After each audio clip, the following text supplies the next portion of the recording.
Bishop h4 has to be the clear move here. Well, I think Plimpton, it's less about being lost, but more like I have so many things to consider.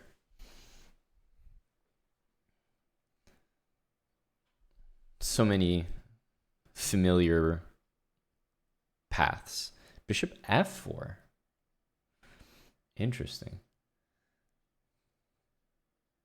I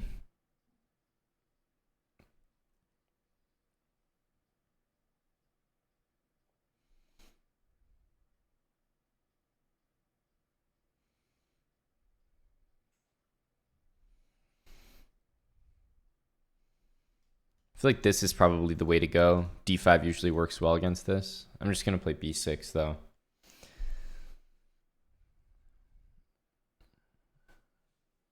Definitely not the absolute best setup here, but maybe we can make it work. So we've always got this. You might need to spend time on a3. Neelix, thanks for the prime. And thanks for the 3 months, Avitas.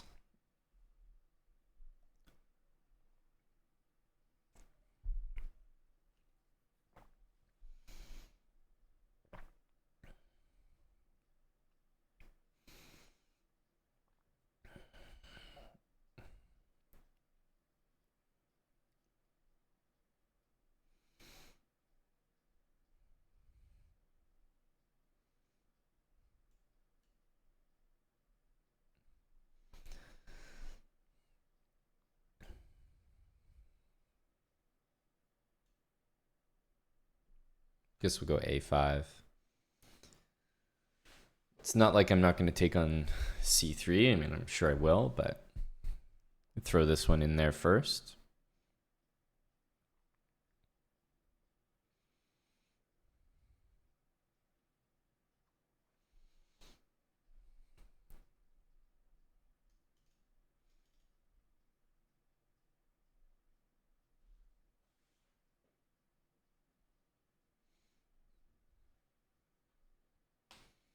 I think this is what happens.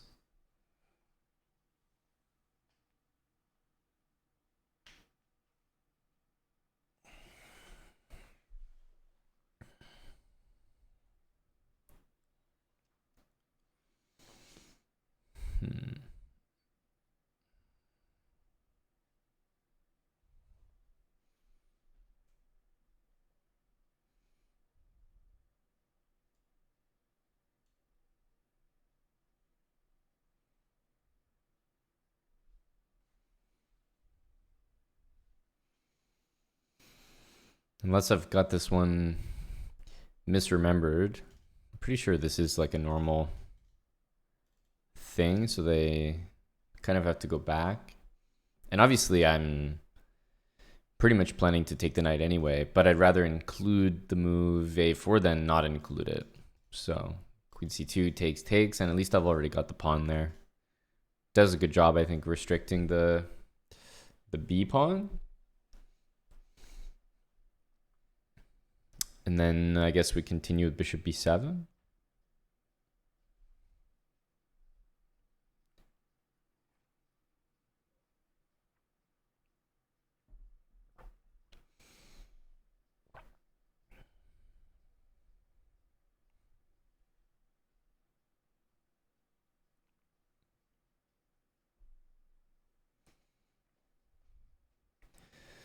Good morning to Victorious Tim.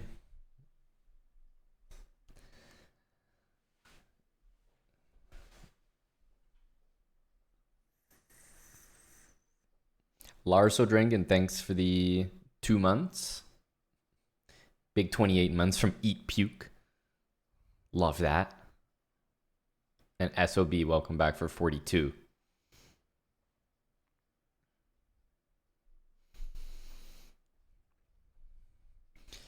So yeah, I think we take, I mean, going back, for example, just loses the pawn. We could go to a5, but I don't really know for what reason. White's eventually going to castle, and we're probably going to have to take. So I think we can go here. Queen g3, we have knight h5.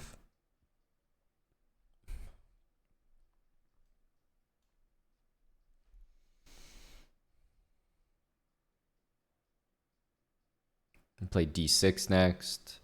Knight bd7.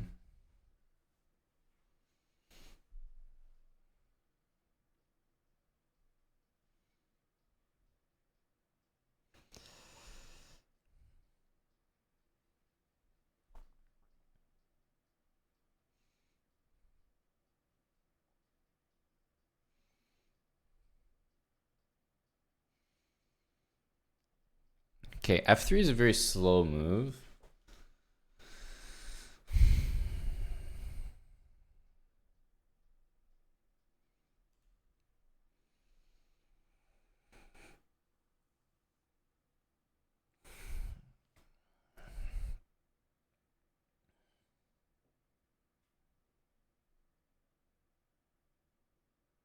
I think I'm going to play d5.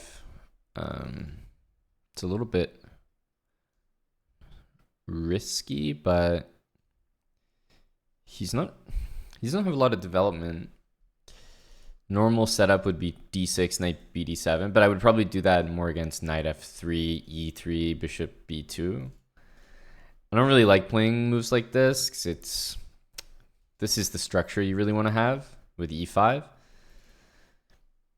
Obviously, this bishop's quite good, but for example, knight takes is always there, and I think we're able to castle, knight d7, maybe c5, kind of start to do things pretty quickly. e3, so I think we definitely want to castle here.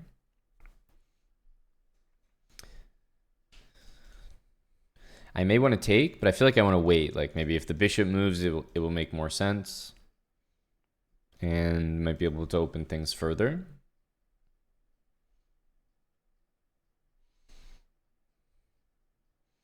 I think I want to continue to wait before taking on c4, but let's see. We can go c5 as well.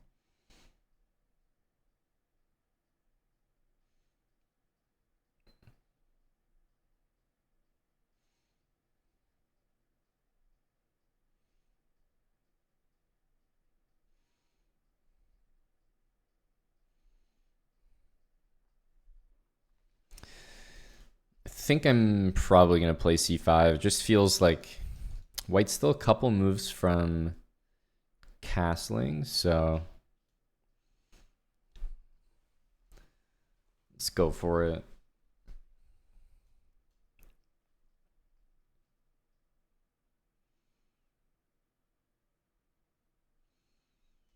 Probably knight c6 here.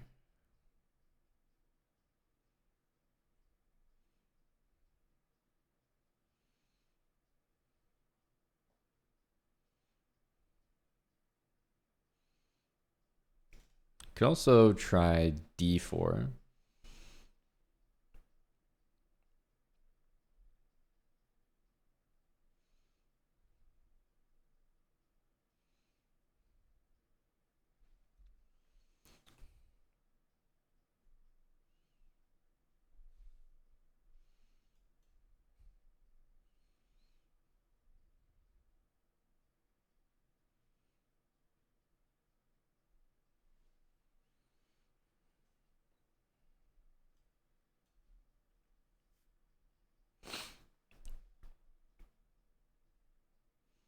Okay. g5 already looks pretty tricky.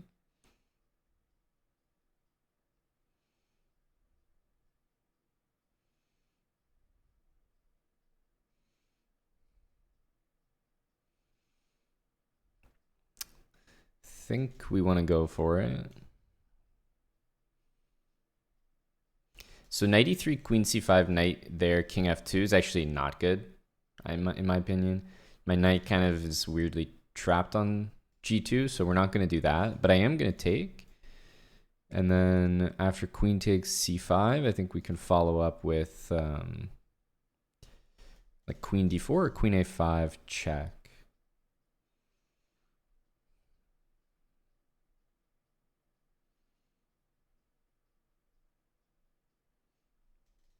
Maybe even knight d4, but okay, king f2 is happening. Just queen c3. This is fine though. We have either one of these queen moves now.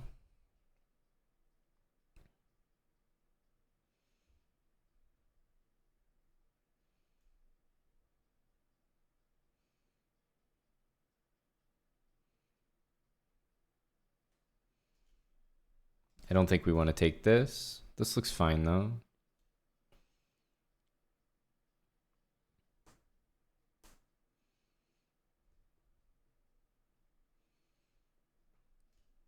Knight on h3 is quite offside here.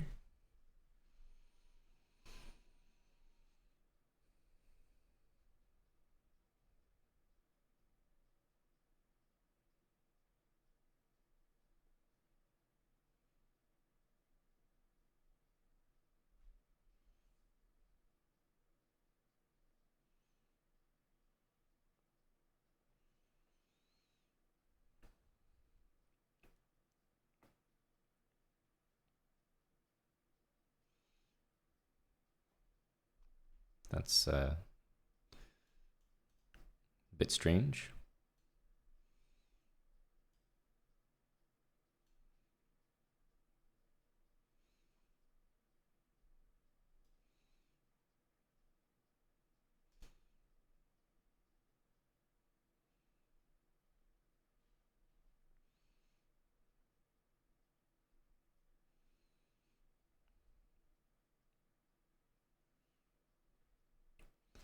I want to go here, but I don't want to lose this pawn. So obviously knight b3 should be the consideration.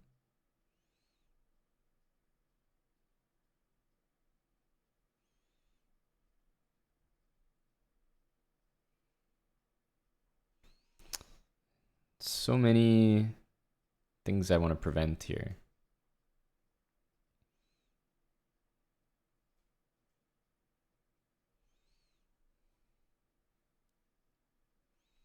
Oh wow, that's not the move I expected at all. Let's go here.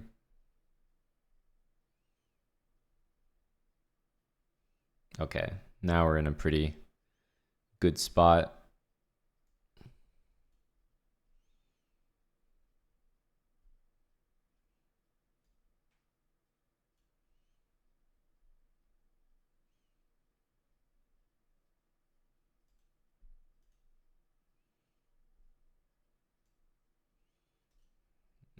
Knight a5.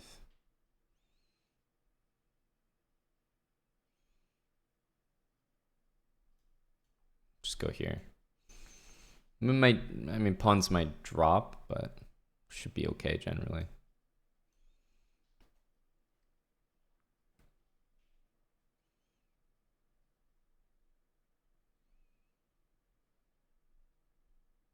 Oh, I did not see this. Okay, I guess we're kind of trying to justify this now.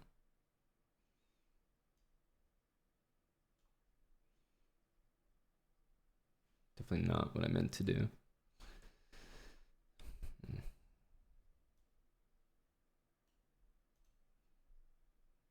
94. Oh my goodness. Ugh.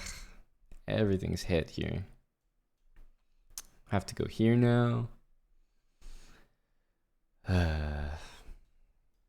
Well, that was maybe not the best move. I don't know. At least I have rook b1, take king d2. We're still kind of suffering here.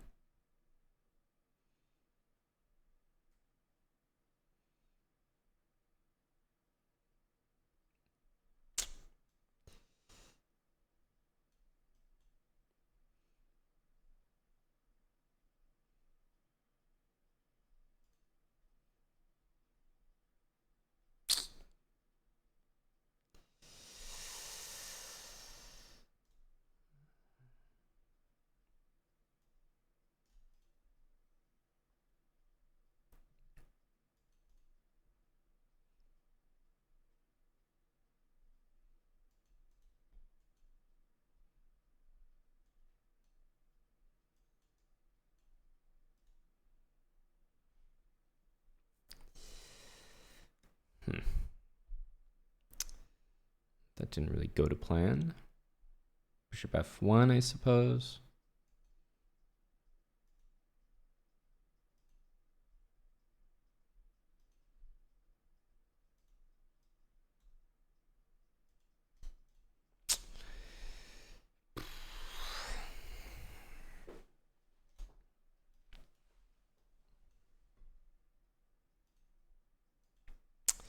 Ah, that's a real shame.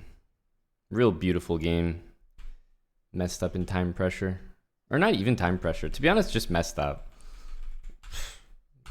I don't know what this move, like, it's not even that bad of a move. It's like a reasonable move, not terrible. But the problem was I just didn't see bishop takes c5, so it threw me off. I was like, it's like, oh man, I missed this. And then every move from here just was like worse and worse. This was no good. This was no good. This move was definitely no good. King f7 was like the final terrible move. And even after all this, we still have a sizable advantage, but that's a crazy choke. I mean, this position is a wash. Whew. Okay, I just woke up. Not a good start. Not a good start. I mean, this was like a stomp of a game. It's sometimes it's always the positions that you're doing the best in that are like the most difficult, or the ones that you'd never expect to lose are somehow the ones that I lose. I mean, this was a very one-sided game. I think we did a good job. Like d5 was right. I think c5 was right. I can't really be upset about a single decision except one side was, -4 or something. Like once we were completely winning.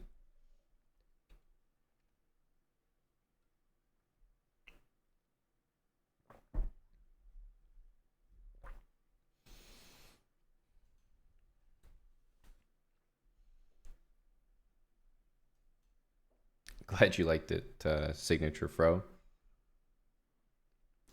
Thanks, School 11, for the 72.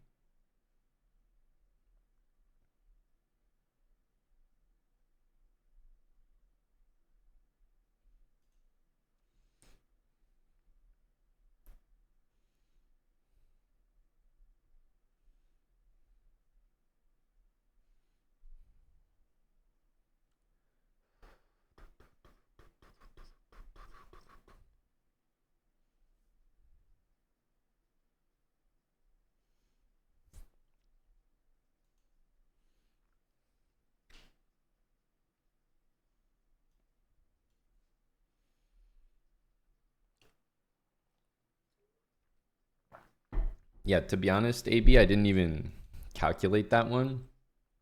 It's just like, that's just how it had to be. You had to sack the c-pawn there. Okay, it goes a5. I don't think we actually need to react to this. I'm definitely not going to take. This knight doesn't have good squares to go to. Even if it goes to d7, I mean, I still don't see where it's going after that. So I think we just leave this there.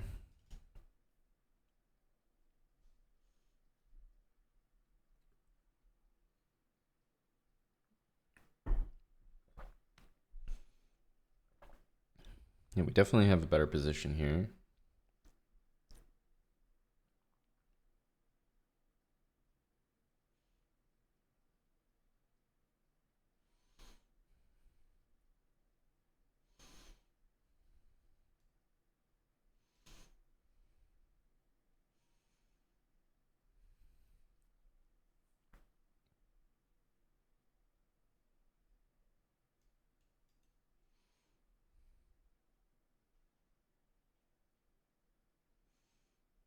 Queen d7, queen a4.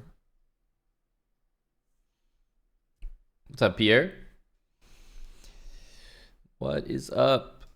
Takes is going to be knight takes, so we're definitely not doing that anymore.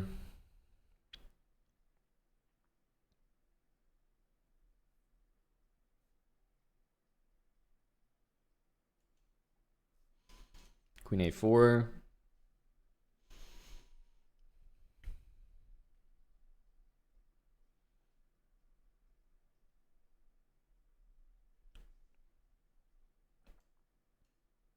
Maybe just to g3 would have been fine.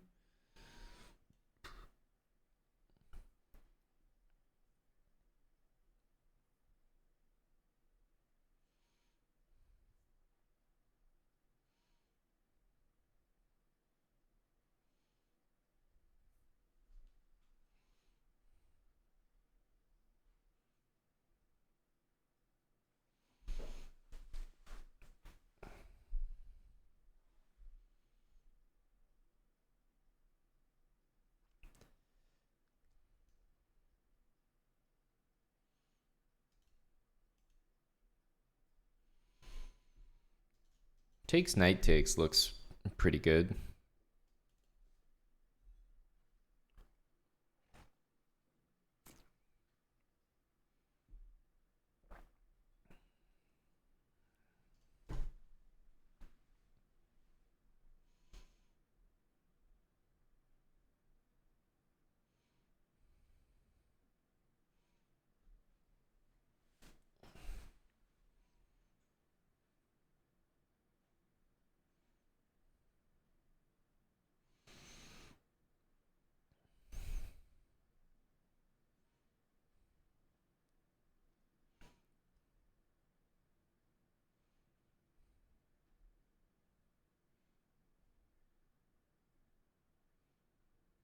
Hmm.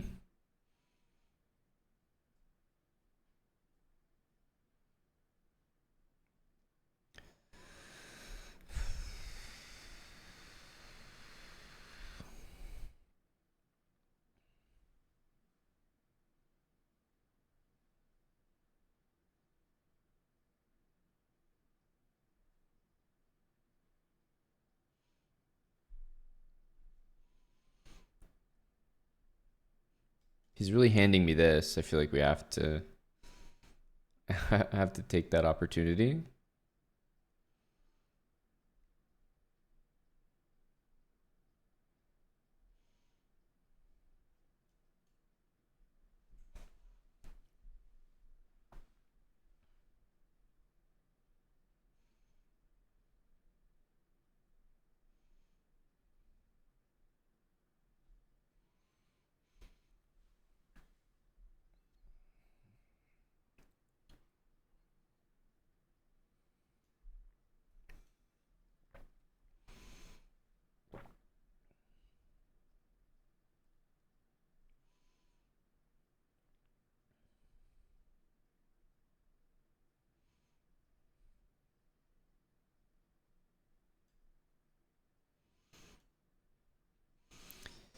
Kind of playing quickly here. I'm not exactly sure, but something looks quite wrong about this for black.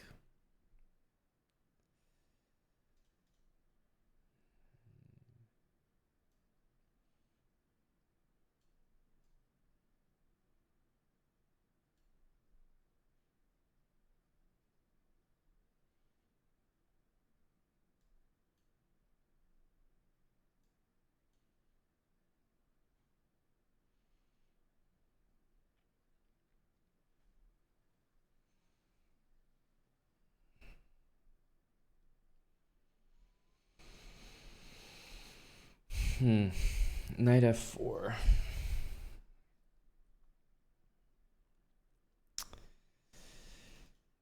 Obviously a desperate move considering the whole queenside falls apart here.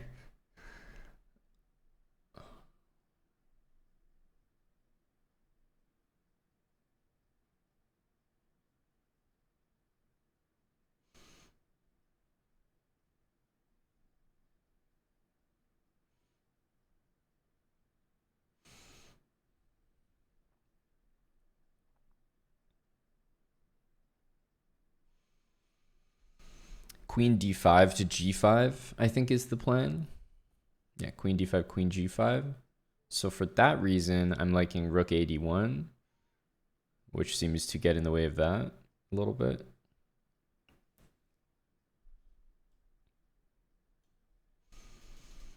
Prevent this.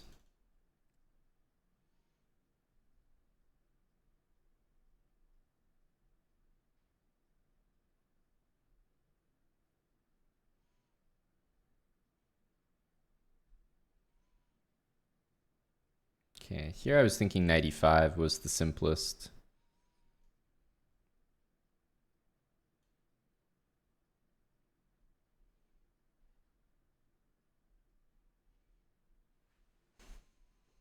Take this and then do something with this pawn.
Rook e3, e4, f3.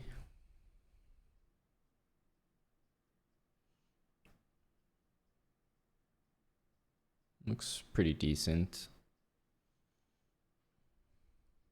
C4, c4, queen d4.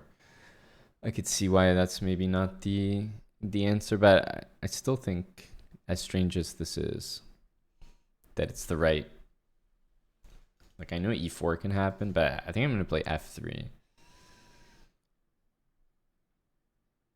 Very, very loose, but my queen can always come to d4, so I think it's fine.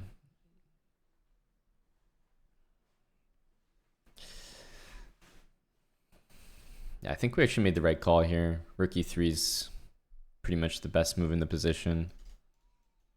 Yeah, he can play e4, but it's very short-lived. Any kind of queen there move, I always have queen d4. Plus, he can never fully commit to the center because we have like two b pawns that he needs to answer. So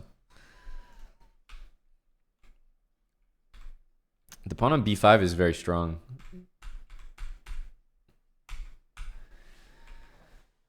thought this was a pretty nice position. Went for knight e5, knight c6, knight c4. I think this was all good. Takes, bishop d6, yeah. Pretty accurate game, actually. Pretty accurate game. 20 from Pierre. Wow, I'm getting shafted. Not even a 90% for that game. Back me. Pierre, what can I do, man? They're not even giving me a 90 for that. 20 more for the good guys. Thank you to Pierre Abelard. Couldn't even clock a 90. It's like F1. You think you just scored like the fastest lap, and then nope, nothing. Nothing. Not even top 5. Hey, you sniped a few good people there, Pierre. Thank you for the 20. Yeah, he left, but we were in control.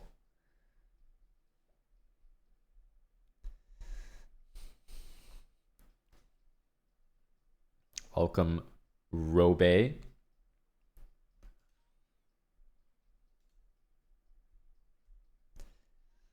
Tim did gain a lot of fans last night. I'm not sure if Pierre was there for those matches. The late night energy.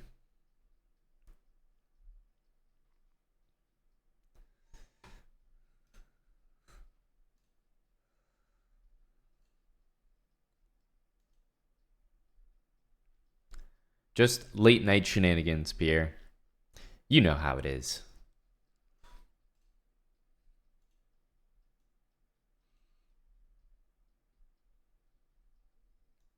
Oh yeah, That's okay, says Wild Hacks.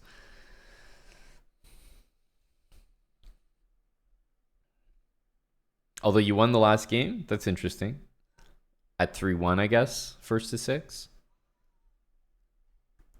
That's a very candid comment. Pants Donkey says, you gained a lot of fans last night. True. Good representation. Someone was a doubter. Ramirez 02, a doubter, a Tim doubter, but was turned into a believer. Feels good, man. Cyriline, thank you for the 5 subs. Man, it's good to have Cyriline back. Just in time for the box.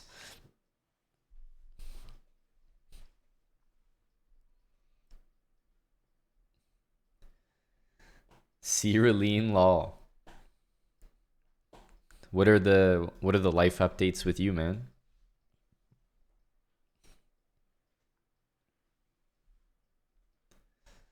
Well, you got the shotgun anyway, Ramirez. It worked out.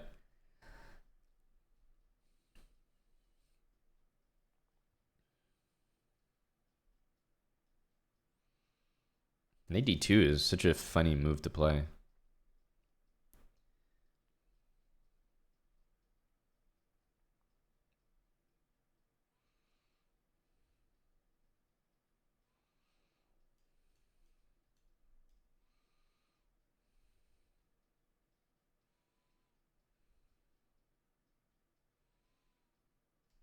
I guess he's thinking about knight b3, but I have no qualms about that.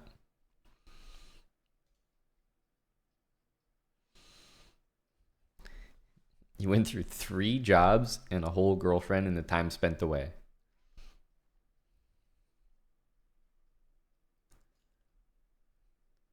What's a fraction girlfriend? That's like if you think about like someone in Hollywood, you know, all-star woman. I'm sure that a lot of people are fractional shareholders. I think she could be claimed by a lot of people. Oh yeah, you know, a big fan of her. Big fan of her. Let's go a6. Not interested in knight b5 at all. She doesn't know I exist vibes.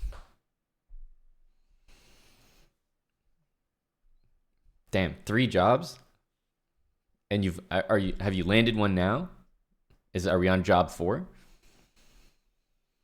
Or did you realize that the Chessbrah chat was the only real job you needed?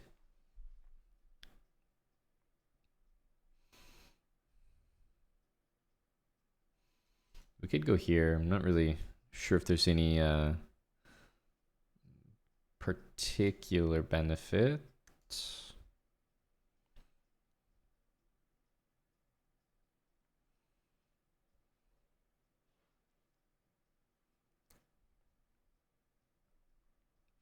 I think we let e4 happen.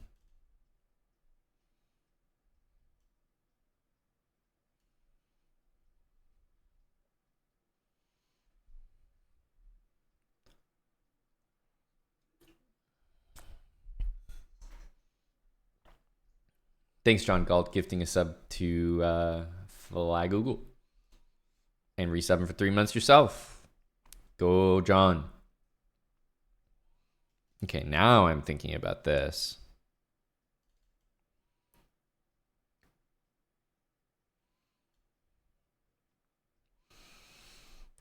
Feels like a good diagonal to be on. Okay. He's going for these moves. I'm not that bothered by them.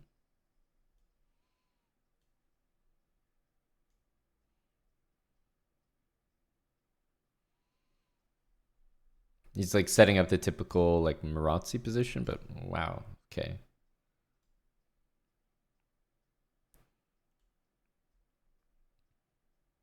B4 is very aggressive.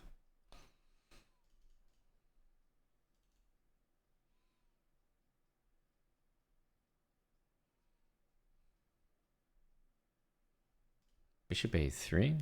What am I even looking at right now? What the fuck are these moves?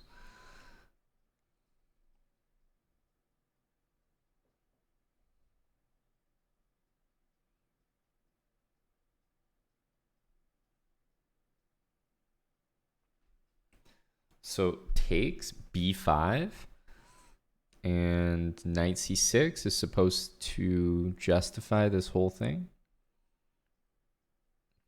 I find that hard to believe.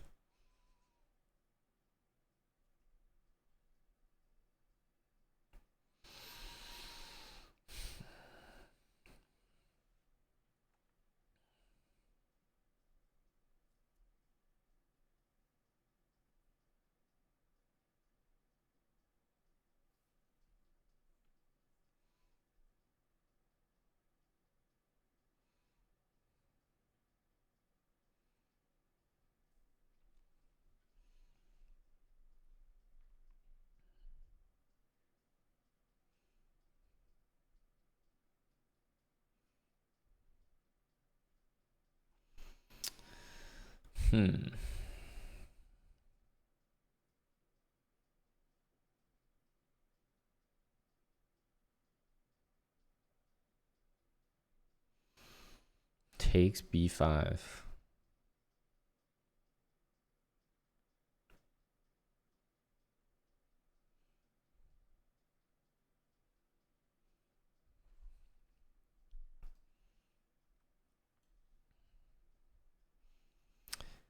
Gotta go for this.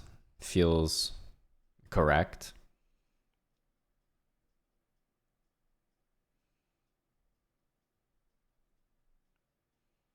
It's just hard not to.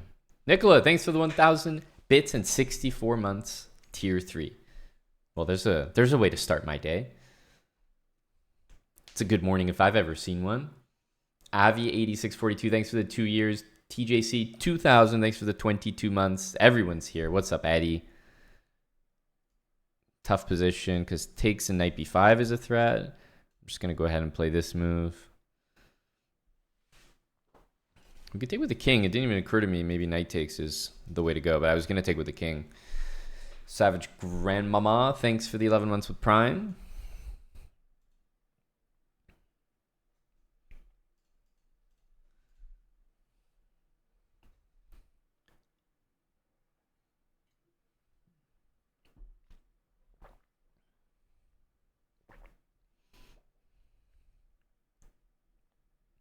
Tim, you doing some recon here?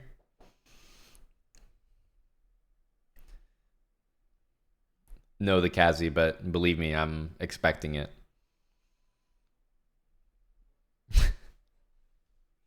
Might have to switch to PUBG squads perma.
The problem is taking, like, g6 kind of walks into queen h6.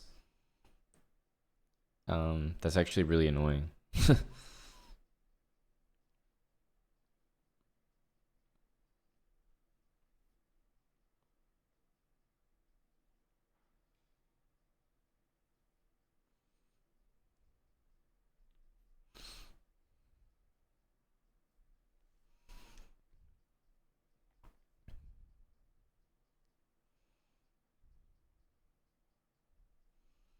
Well, Tim, this changes everything.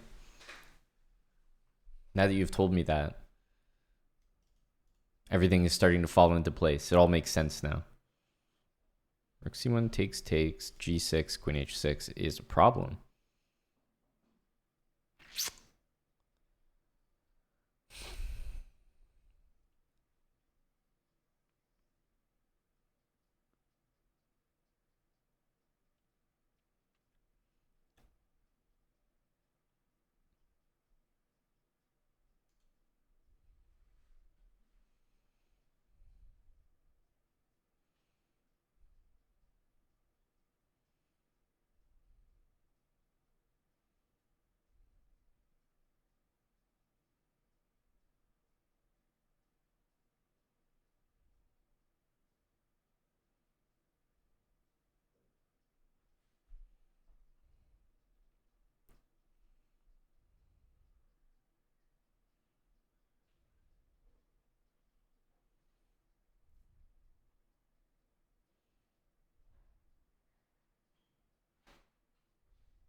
feel like this is definitely the scarier move. So, I mean, here just keeps all the same ideas, which is already bothersome. But somehow this, even though it doesn't feel like it's as good, it was definitely more bothersome. Takes, yeah, everything's the exact same as the last turn where I didn't really have things solved.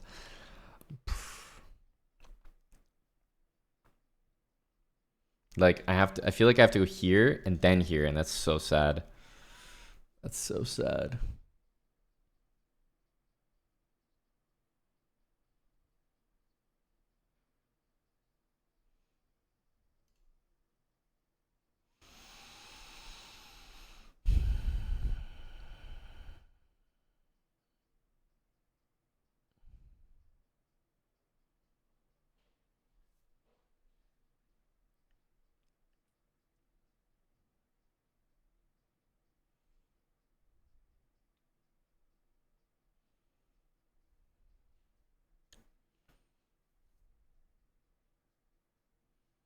I need to play this, but like, yeah, I'm almost expecting something weird like that.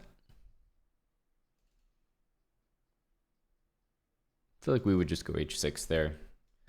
Yes, this isn't great, but okay, queen d2. It's kind of a problem. I have to go h6.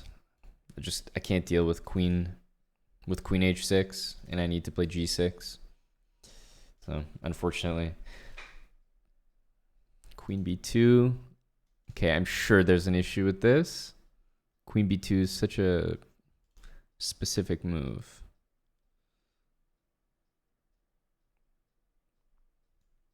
I have to do it though. If I don't get my king out, what are we what are we playing for?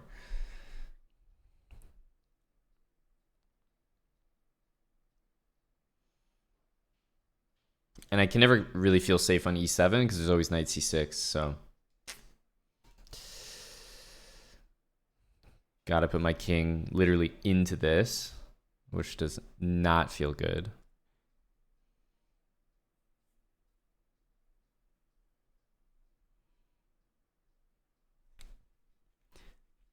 Mafia Chess 86, thanks for the prime. Okay, rook there.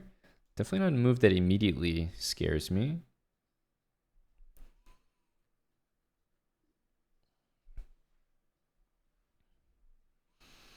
But maybe that's what's scary about it. He's building it up. What am I, just like lost in this position? Rook a8, takes rook a1. Should probably go here, but there's knight e5 coming as well.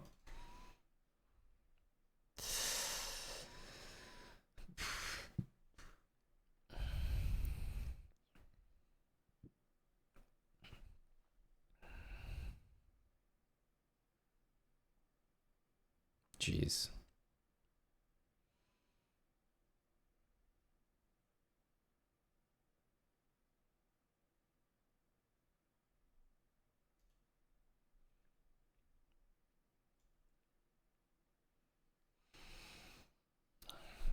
Rook a7, knight e5.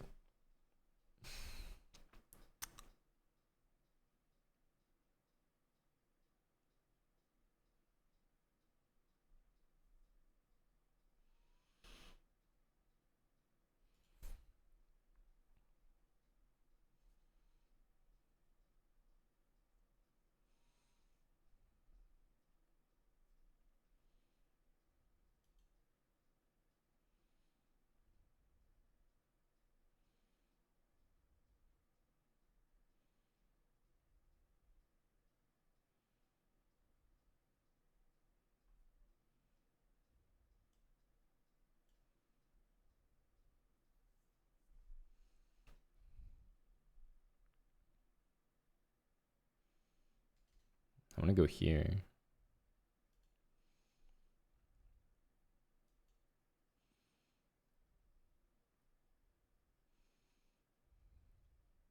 I really don't know what's going on here.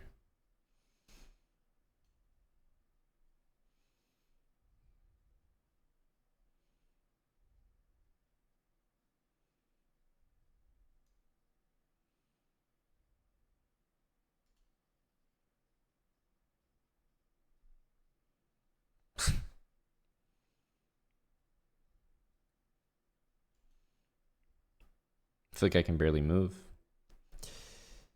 We're definitely better. Put the knight on c5, I guess. I'm trying to find like a stable setup.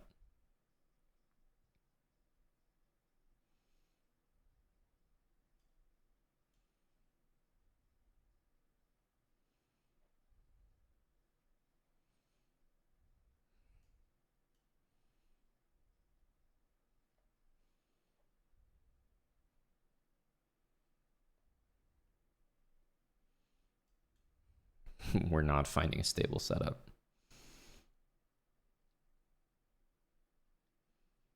I'm just getting like, what, picked apart here? We have to go for this.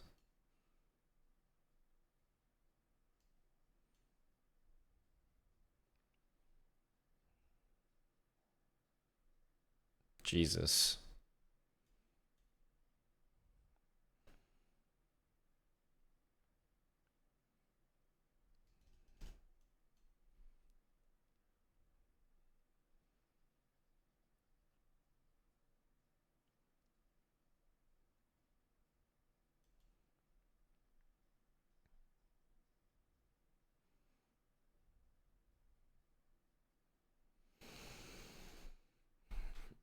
Bro, this guy offered me a draw. I've never accepted one so fast. You're a stronger player than me. Oh my God. Get me out. Out. Get me out. What the hell?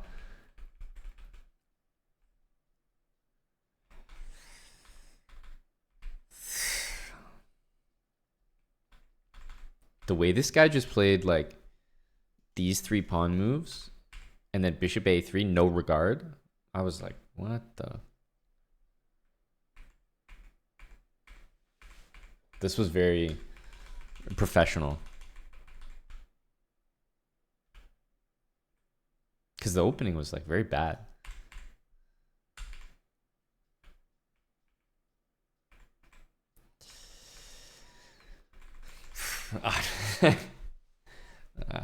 Call ourselves lucky there.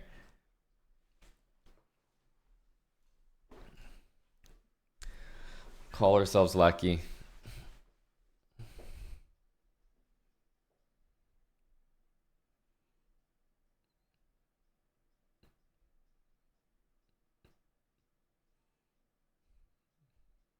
He drew a cheater, and then unfortunately he lost the one.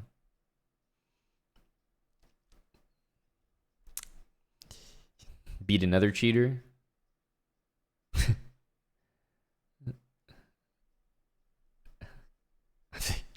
This guy's dangerous. 1900 blitz after 1 game, 2 games. 1900 bullet after 1 game. Never won a blitz game, never won a rapid game. Or sorry, never won a bullet game, never won a blitz game on the website. 18 puzzle rush, 2400 rapid, all-time high.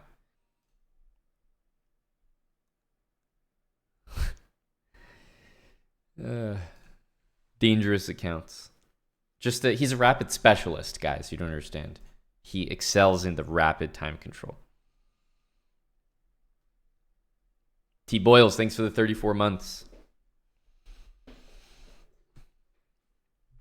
You guys wouldn't get it. Some people just don't excel at quicker time controls, and they thrive when they can really just take their time and think.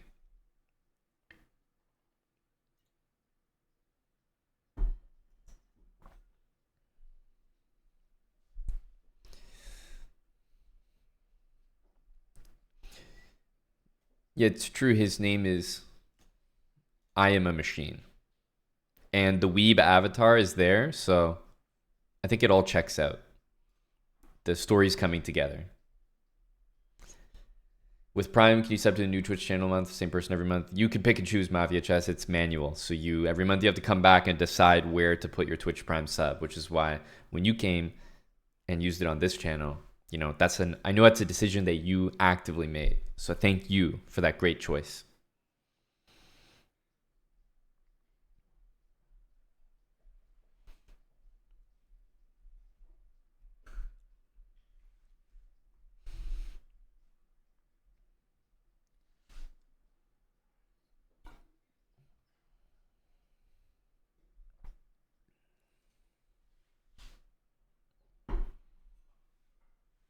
can I run an analysis on the final 40 moves? What kind of comment is that? The final 40 moves? First of all, the game was not even 40 moves long. But what do you mean the final 40? Is this the equivalent to like the NFL combine, like, 40-yard dash? Like, yeah, run his last 40.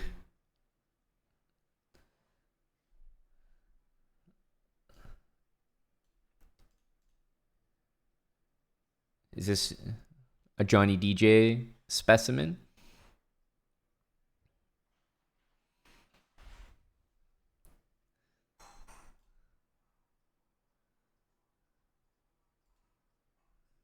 Wait, this is dangerous. So his all-time rapid high is 24.06, but he's 24.25, which means there's been some refunds.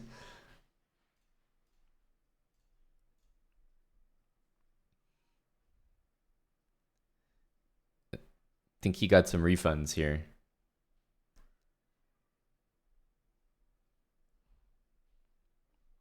No, he won that game. Must have been this person. July 6th.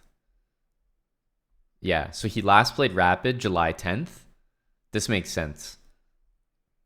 And then he probably got a refund for this and a refund for this. And then those refunds bumped him from 2404 to his now current 2435. In fact, he got so many rating refunds that his current rapid rating says 2425. So his current rating isn't even up to date with his current rating. That's how many refunds the guy got.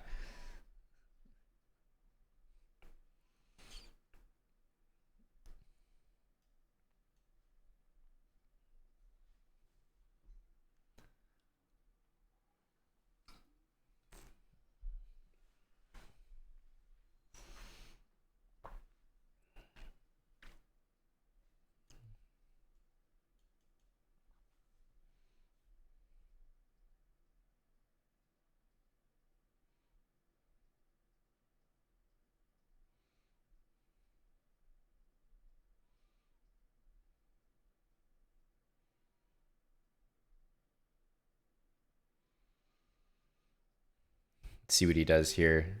Bishop f5 looks normal. I mean, normally black doesn't feel too good about playing a move like e6 and locking the bishop in, so it's like bishop there is standard.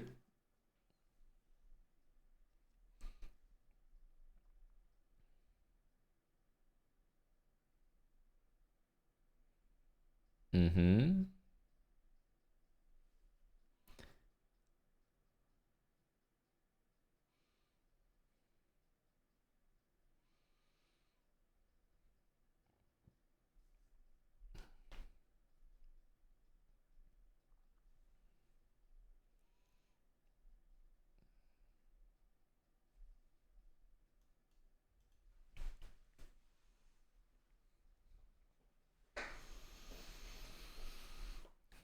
Good morning to Mannered Monkey.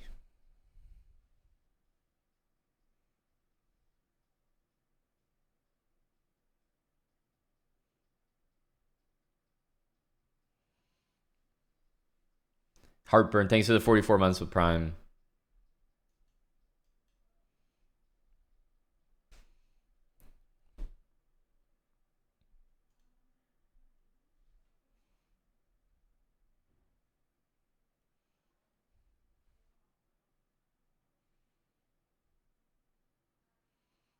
These positions are known to be pretty good.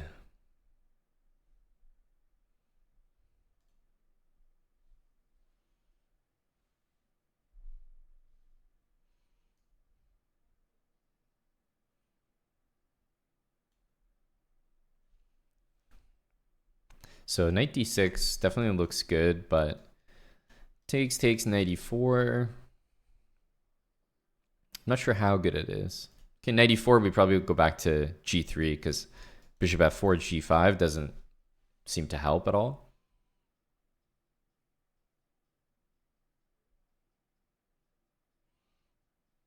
But knight back to c3 is completely fine as well.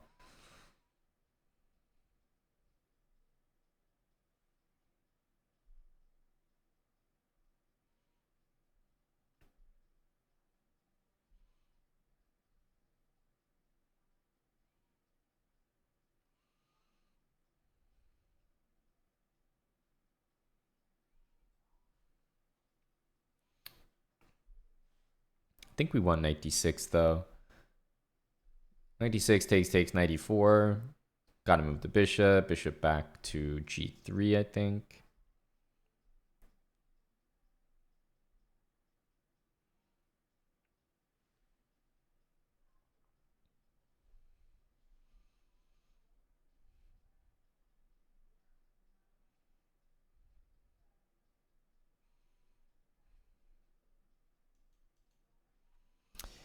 Okay, so takes.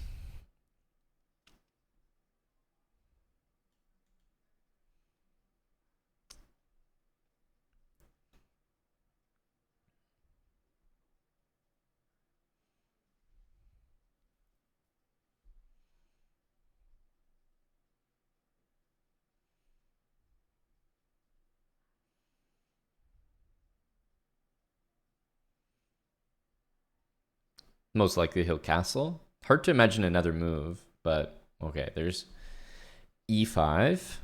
Doesn't really do that much because it takes on d4. I think we're okay with that. I'm actually probably going to play knight f3 here. Knight e2 to c3 is another pretty good looking idea.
Okay, I'm gonna go for knight e2. Knight f3, very, very tempting, but I feel like this knight belongs on c3, so that's gonna be my decision.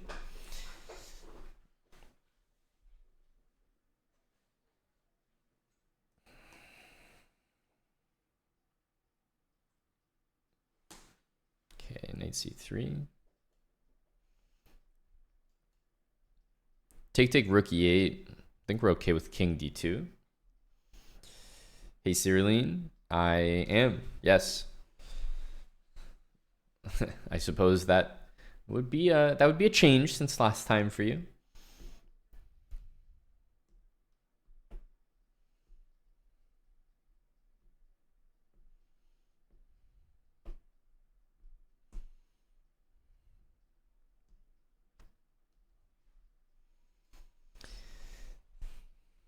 Choose again, heartburn for the 44. Calgary abode. We moved 2022, beginning of 2022.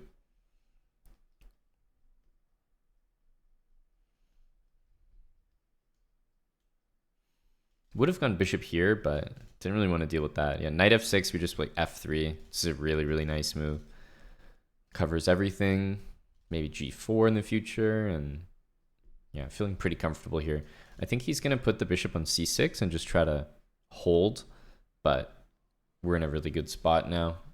g4, g5 also threatens this pawn, so I'm pretty sure he's going to go here, g4, maybe h6, but we get everything we're looking for. We get b4, b5, pressure on d5.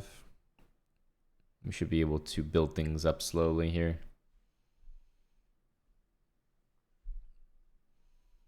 But at this point, it feels like there's not much to do except this and just kind of turtle, play defense. Watch that all. Thanks for the 27 with Prime.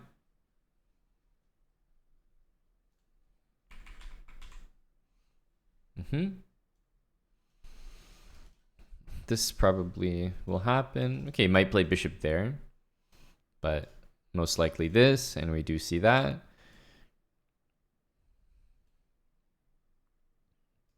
Most likely this. And yeah, we'll play b4, maybe b5. This knight can swing around if needed. I think we have a pretty good position here.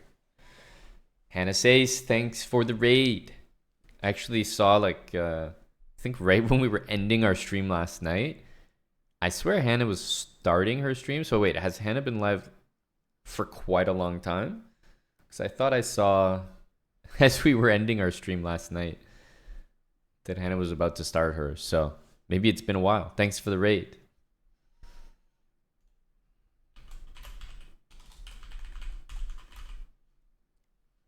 Oh, that was like one stream and then end and then another stream. Got it. Got it. Hey, Buck81. Yeah, bishop c6. As predicted so far, let's get this pawn up.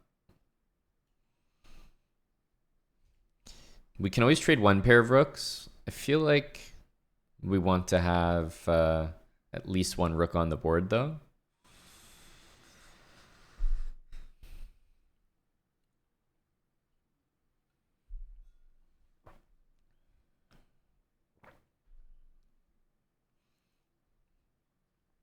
But this is, yeah, this knight f6 move is no good. It just doesn't do anything from that square. I mean, it's defensive minded only. Okay, knight h7 gives me a couple of decent options here. First one is just b5, takes, knight takes b5, has to be taken, bishop takes, rook needs to move. I don't know where it will be. Rook a7 with rook b1. You'd have to assume that something's going to happen there for me. Then there's bishop takes h7 and g5. And I can give black yet another weakness on h6.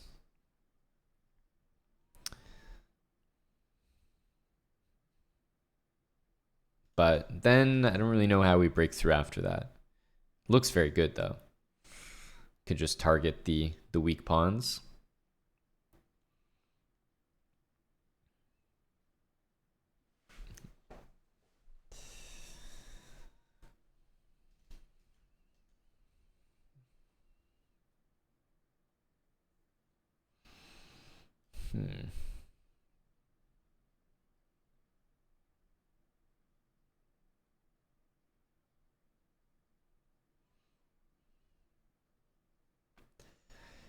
Why does everything look winning?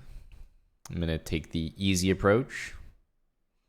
Easy, but actually probably not the bigger advantage.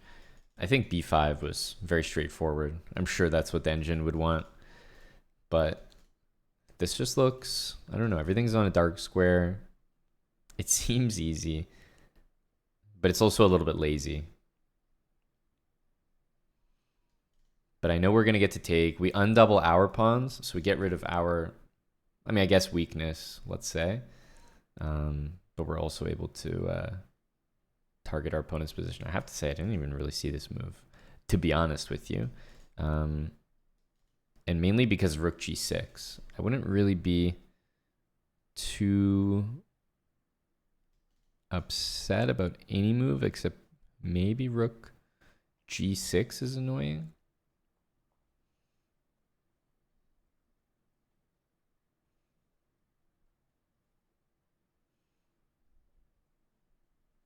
It's a good move.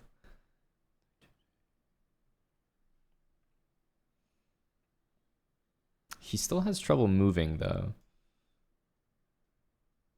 Just go here. So I think he's gonna take, or rook e8, kind of the same thing.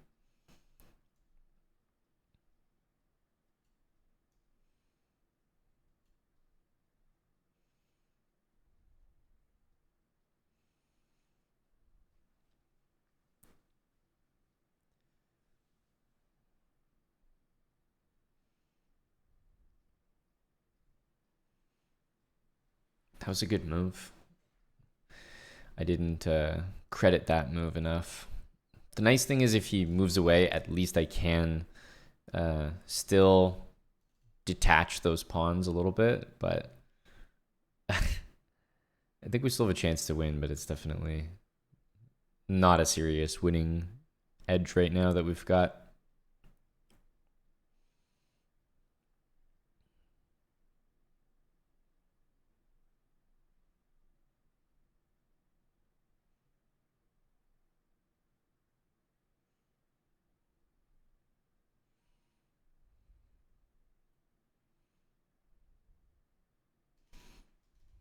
Here.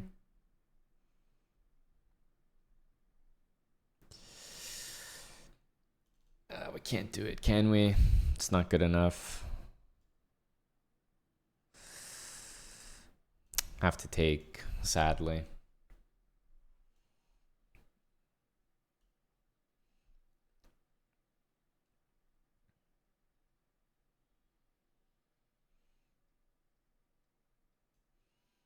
Probably take.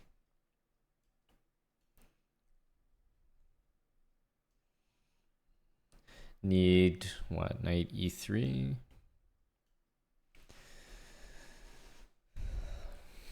Still nothing too special.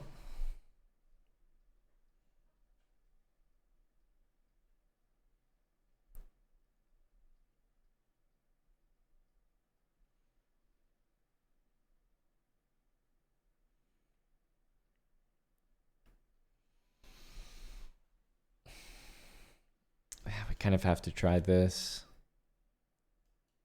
Maybe we can play a random move like this, but going to e5 doesn't really help us. So probably go back and then go f4.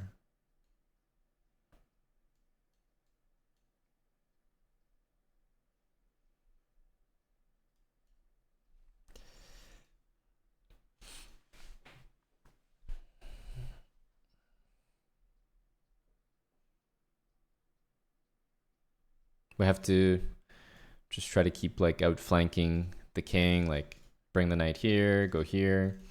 At some point, this is going to get very real though.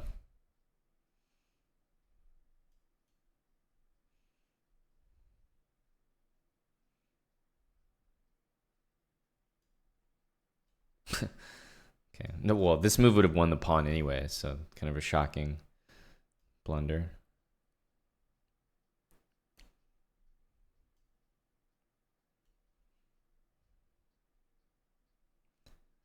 I actually think this is a little bit easier because my king's defending the pawn, and we'll just make sure to take his pawn so that I'm not worried about anything there. And then we can station the knight on e6 and then should be able to win that pawn.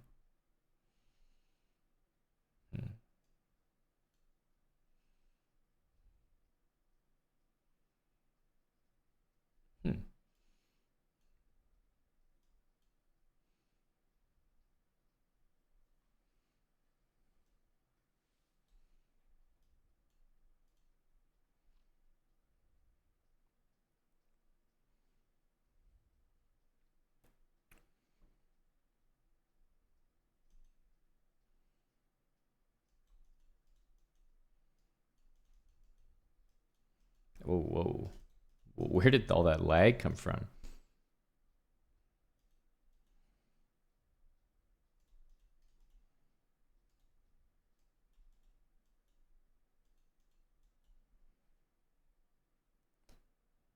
That was so weird. As soon as I started moving the pieces at the end, it just like It was like as soon as I needed to pre-move, the pieces just like got stuck.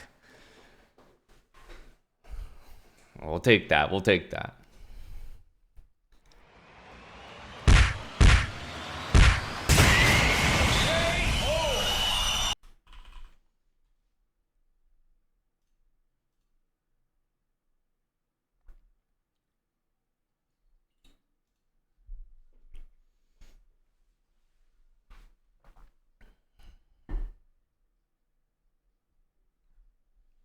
I definitely made it exciting. Let's say that.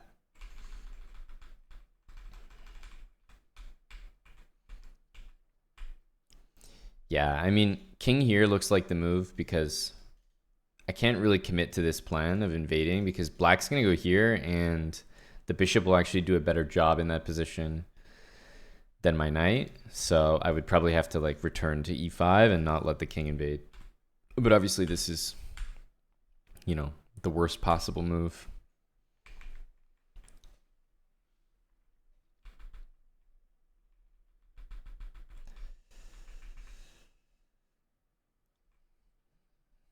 We'll take that. GG to John D. Well, sorry to disappoint there, Crowlauer.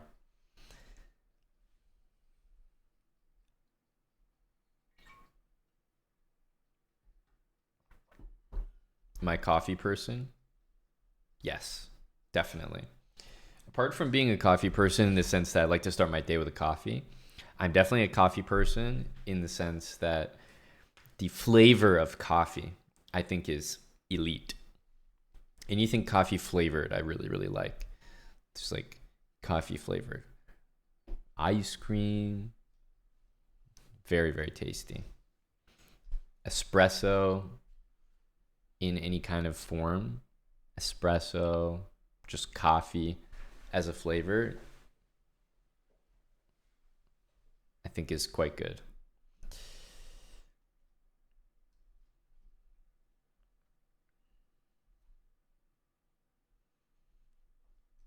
That's true, lack of skill. We did see some resilience at the end from John.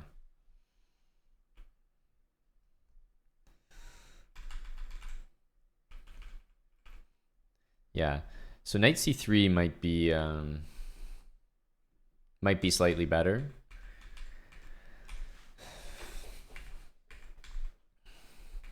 But knight f6 here was definitely wrong.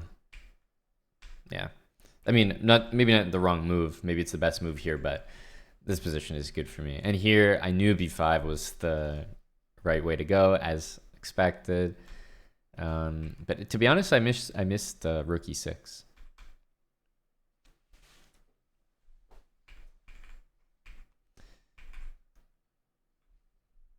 And here, maybe we can keep going like for this stuff, but at that point, I think it's feels wrong. So probably would have been a draw here, but he hung his piece. Thankfully. Good morning, John. Another John. Not this John. We already said good morning to this John. That guy said good morning to us. I still can't believe we lost that other game.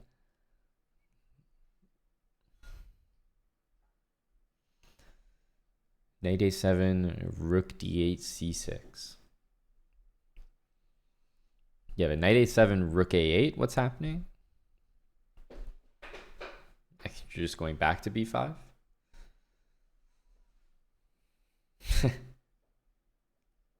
A tickle. I have to respect that.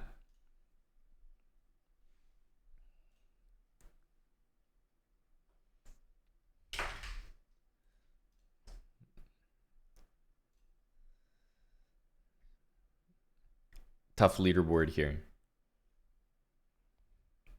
We're hunting. Slowly but surely.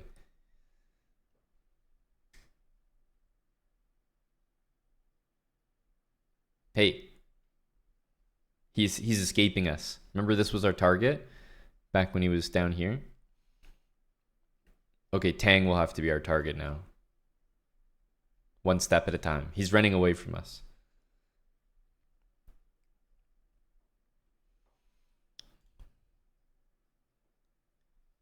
This guy, never heard of the account.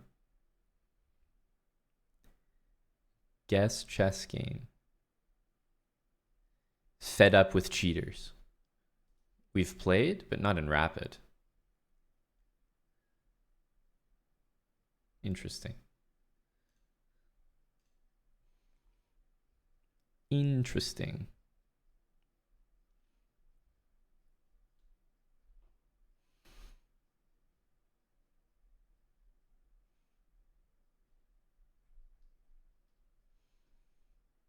Tim did take out Brando, yes. With, I would say, appropriate odds. No, Andrash isn't just getting us with coaching Tim. He's getting us with the skills as well. He's running away also, 2604.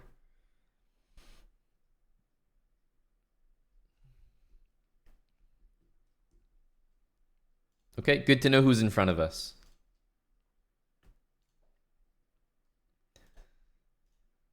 I'm going to do more of my flagging speedrun today as well. South Club are the odds. It might be working against Brando, might be working for him. You just never really know.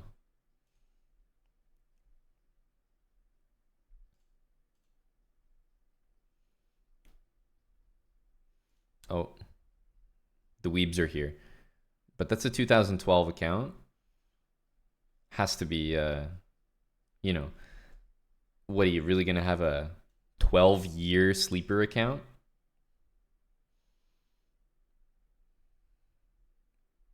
I mean, I guess.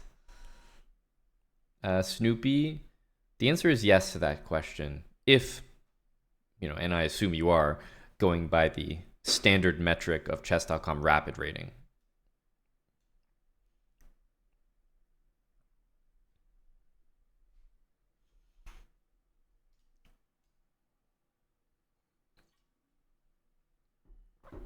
This dude went to your uni. How do you know it's him? Like, is that such a unique name that it has to be him? Or it was the Weeb PFP as well?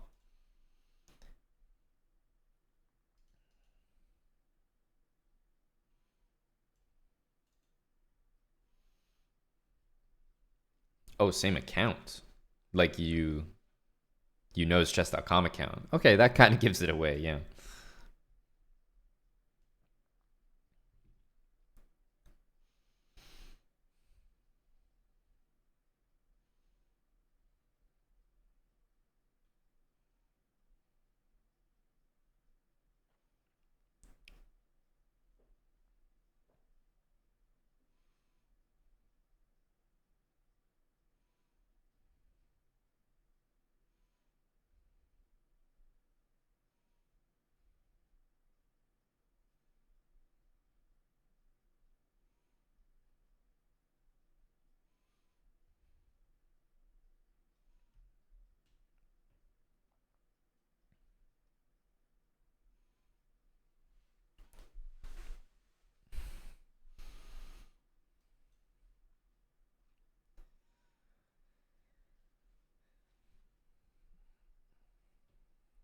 I was thinking of G5, but I guess it felt like a little bit too much.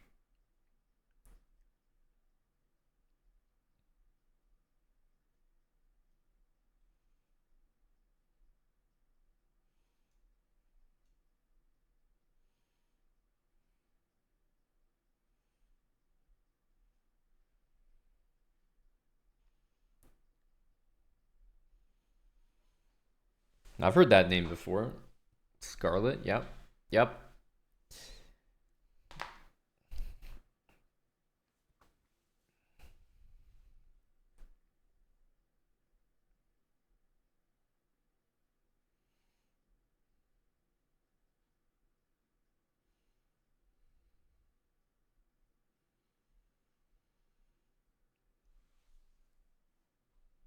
We lost our first game today, so, I think that's very relatable.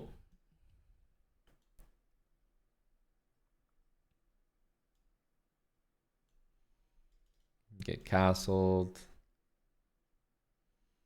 Queen d8 if knight b5 probably.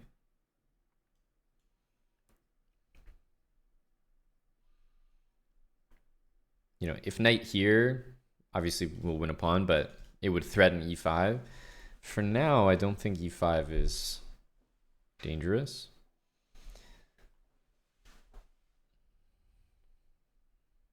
Like, maybe it can be played, but I think we can react in a few different ways.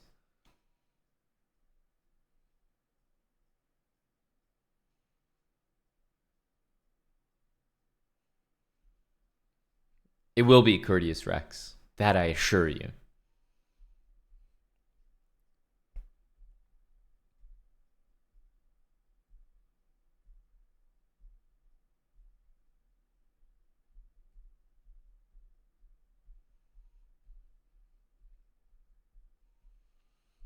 Okay, queen a4. Queen e7 looks normal here.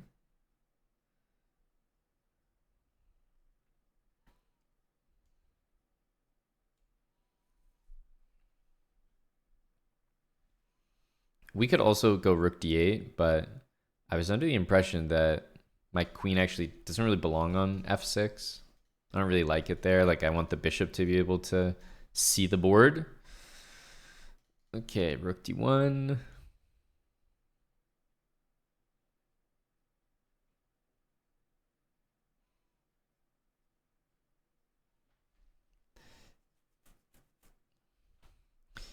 a6 looks okay here. c5, d5.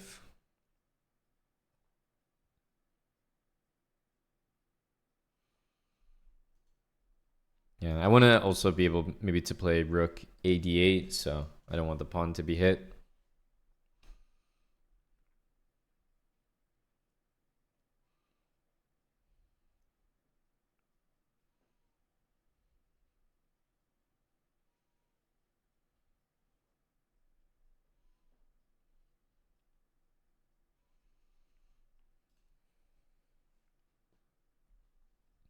Queen c2. Yeah, I don't know about this queen a4 move. It seemed like those two moves are kind of useful for me, so not too upset. Rook d8. But then I have to start asking the question, like, okay, then what's the plan? What are we trying to get up to in this game? c5, d5, e5? I don't know about that.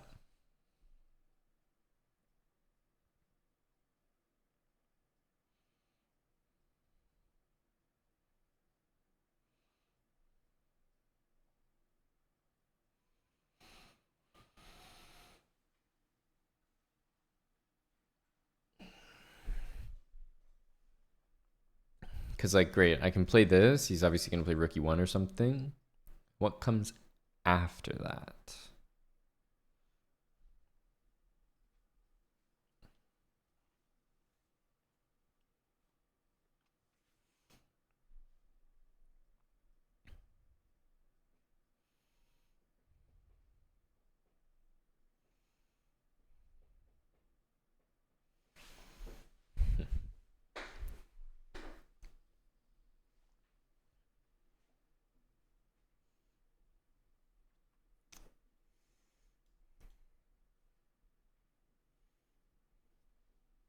Might just play rook e8.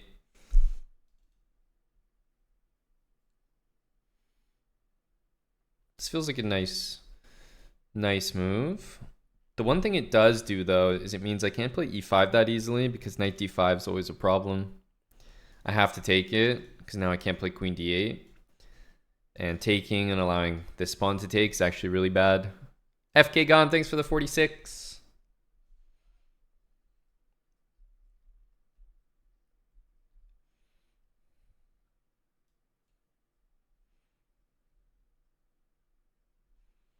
Okay, b4.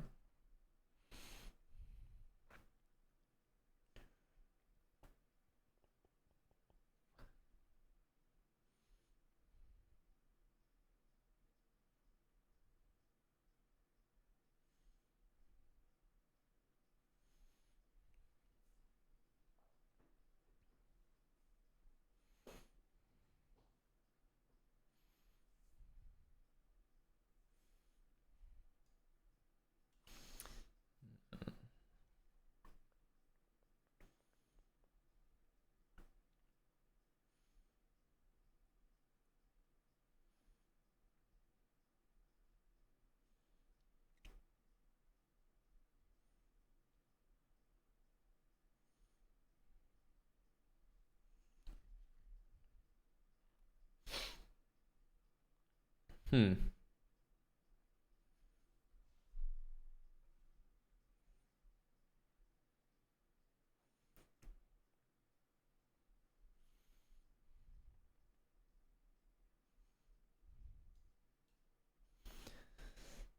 I no longer like the rook here. So if I play c5, takes d5, I definitely want a rook here. It's just my bishop is so bad after that. It's kind of it's a big liability.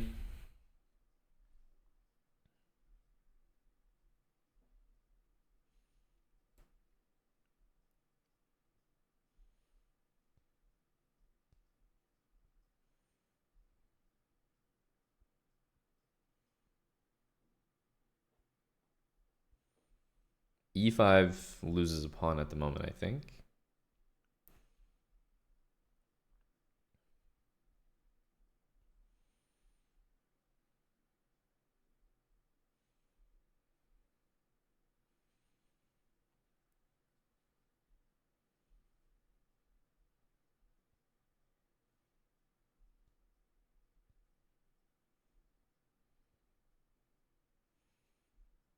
h4. Looks like a pretty useful move for him, to be honest with you.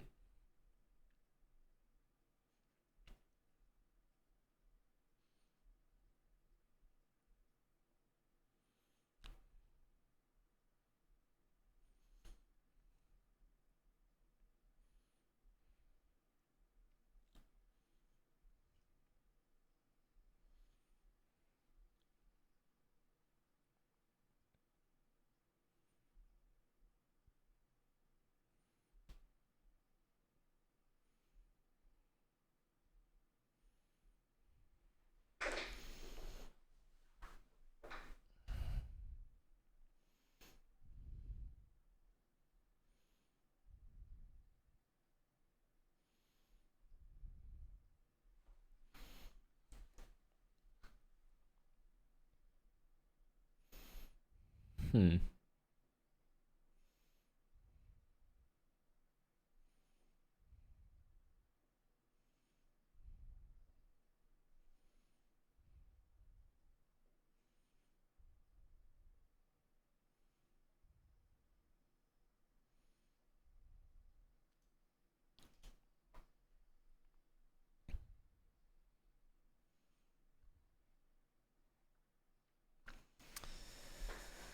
Uh,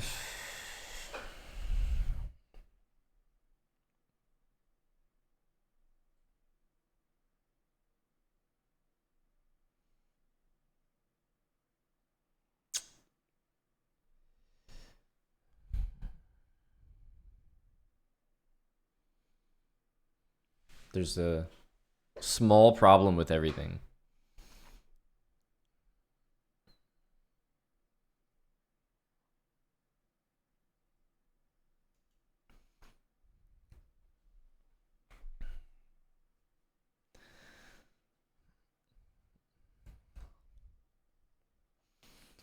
King h7, queen h8 is probably wrong due to h5, but otherwise comes to mind.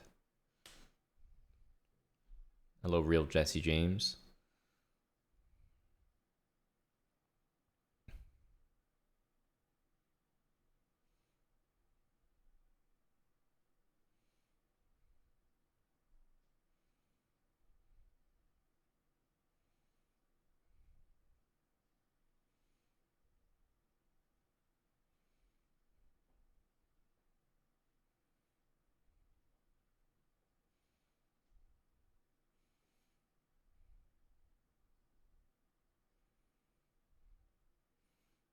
I don't think I know what to do, but I don't think he knows what to do.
G to T, thanks thanks for the prime, man. I appreciate that a lot.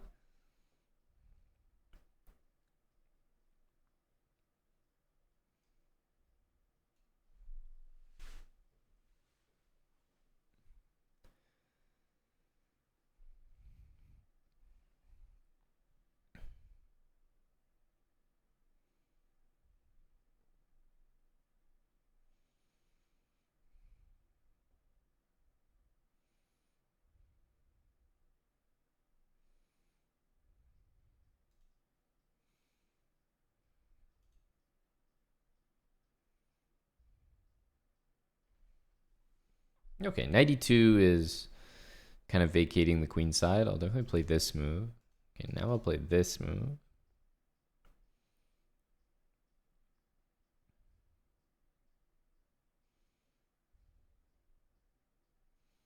I think we need to play this so that he doesn't play h5 and get all the light squares.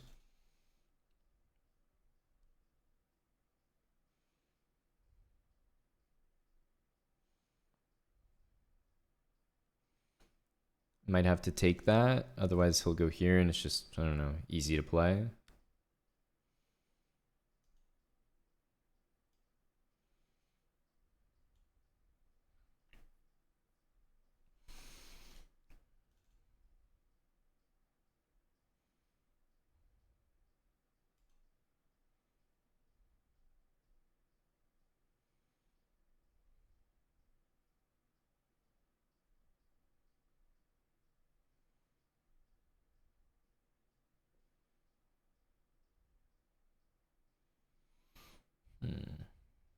Might need to take.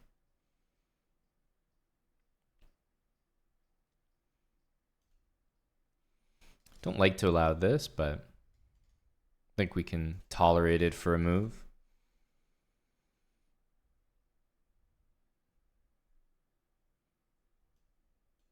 Have to give something to get something in this position, though.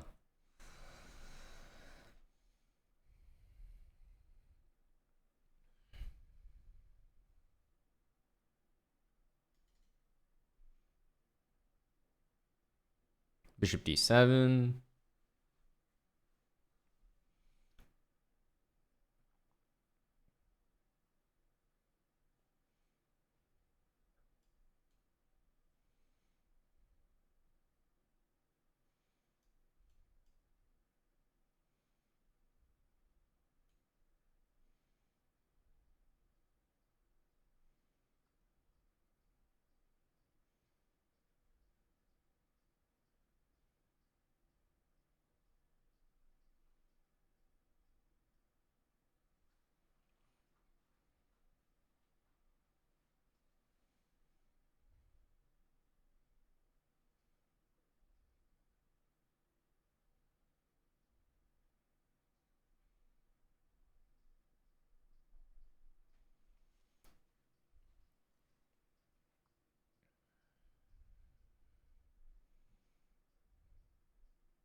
Bishop there is quite strong.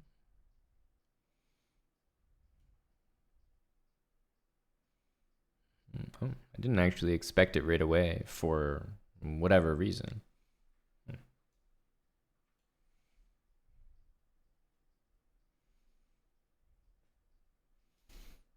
Probably bishop here.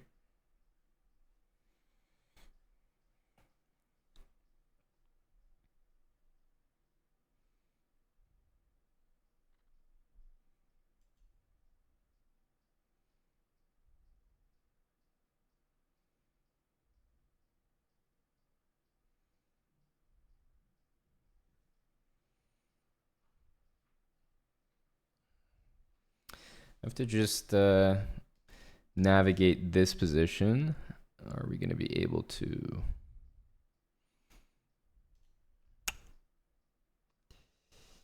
Let's go here.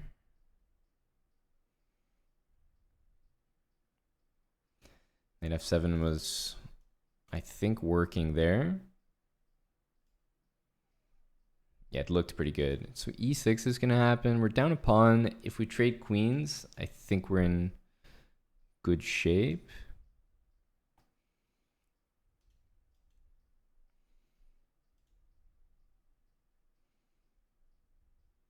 But that's a big if.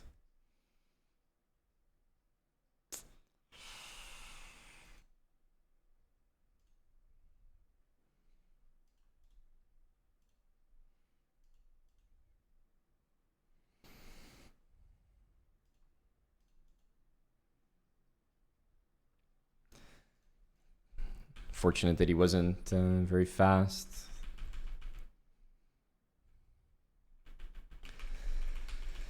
Nothing really happened this game, to be quite honest. I know we should be playing for c5 here. It's definitely the main idea, but we let so much time pass that at this point, honestly, the position is just equal. I don't really know what to say about it. It's equal. I should be playing for c5. It's the main move for us to try.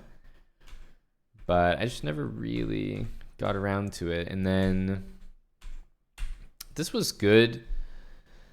Should probably reroute the bishop right away. I thought h5 was necessary because I just thought if I did anything but h5, he would play h5. I think I overestimated that.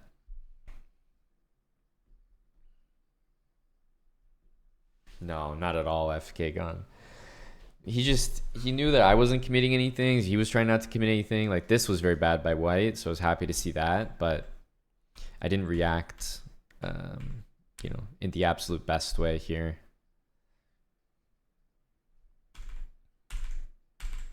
I mean, this was definitely very slow, allowing knight c6 and e5. I probably should have taken here. But yeah, once knight g5 happened and I realized there's bishop d5, I mean, we're for sure in trouble here. Yeah, I mean, this is a big problem. Wow, I didn't even realize d8 was hanging there. It was quite good that we found knight e4 here. Even though it took me 4 seconds, it was kind of an important move. It's actually almost the only move I can play. Like, I actually almost don't have another move. I can't move the queen, can't move this rook, can't move this rook. So I was like out of moves. I was forced to find knight e4. Otherwise, I couldn't make a legal move.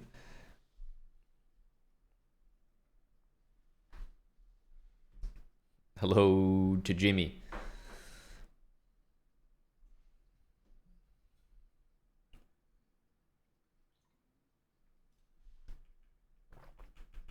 E takes d6.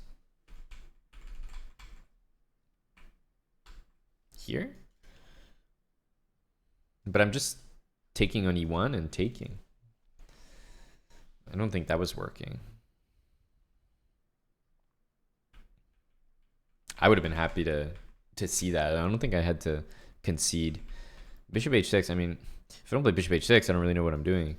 This pawn is just lost.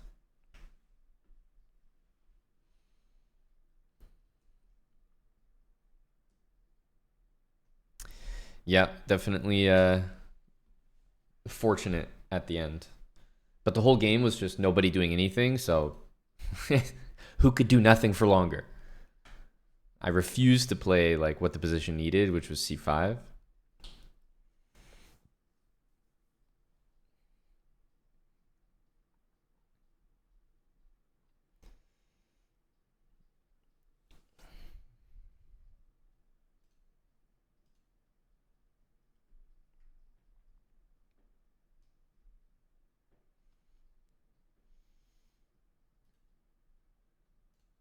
How are these guys so fast?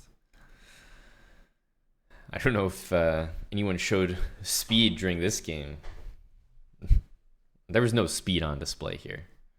Really?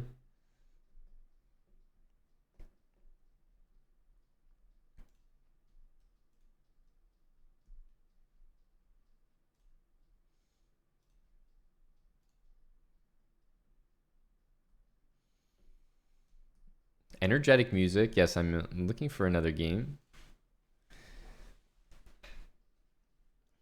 It's matching the slow pace of the games that we're playing here.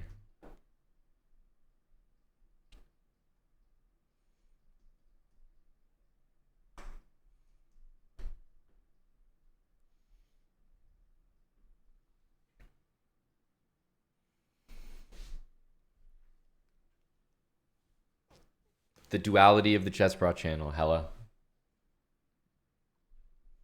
That's what it's all about.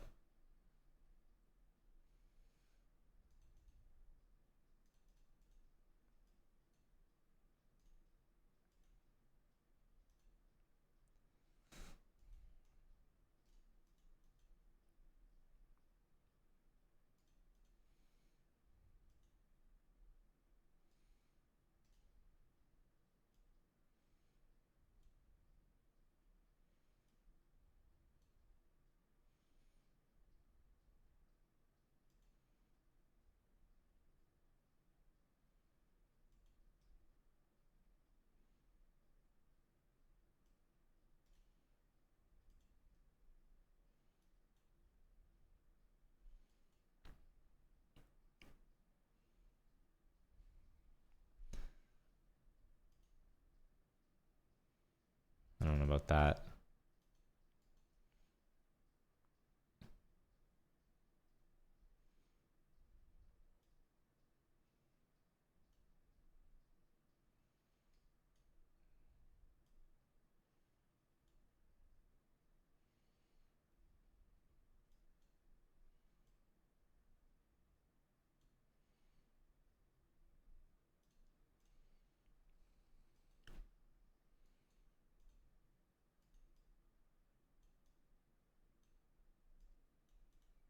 We just played this in a rapid game, by the way.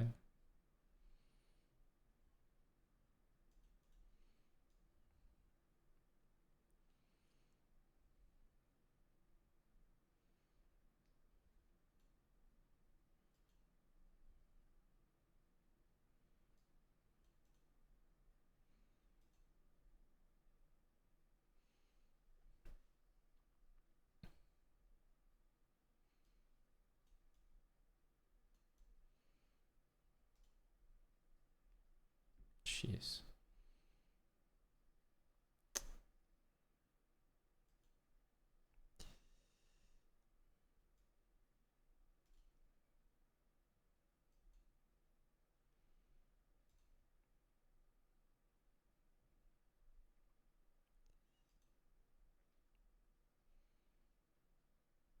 Blundering that move did not feel great.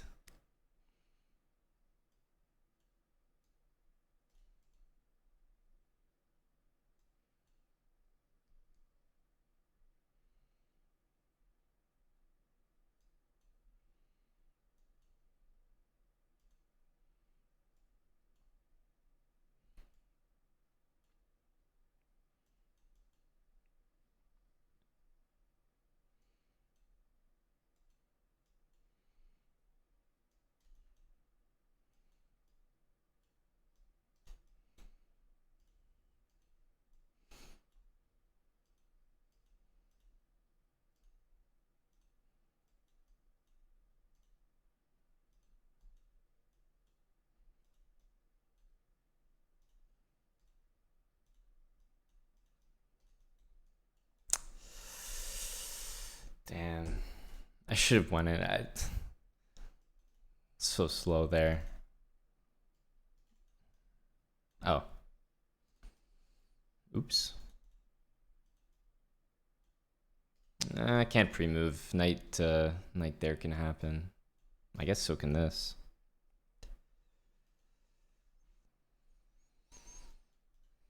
Okay, this isn't that good for white.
Obviously not good odds, but even despite all that, he doesn't want to play more. It's like, geez, you start a game and one win, one draw. My goodness. That's really all he wants. The bullet pool is so annoying sometimes. Not sometimes, all the time. Everyone just plays one bullet game and leaves.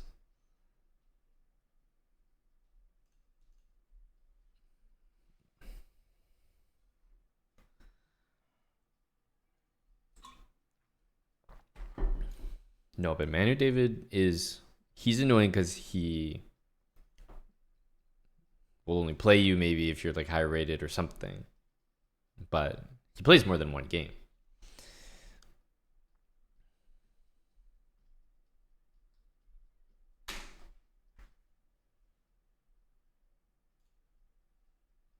These are what we call very poor decisions, rating decisions.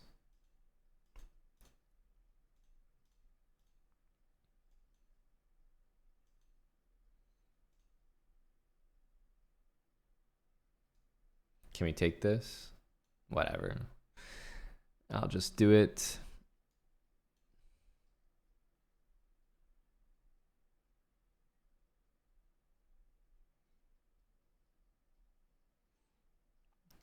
I guess this is the move.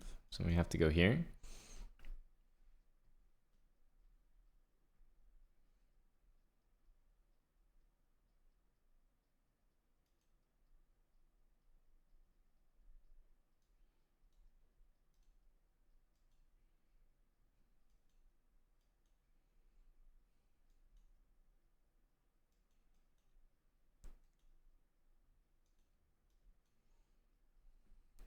What's going on here?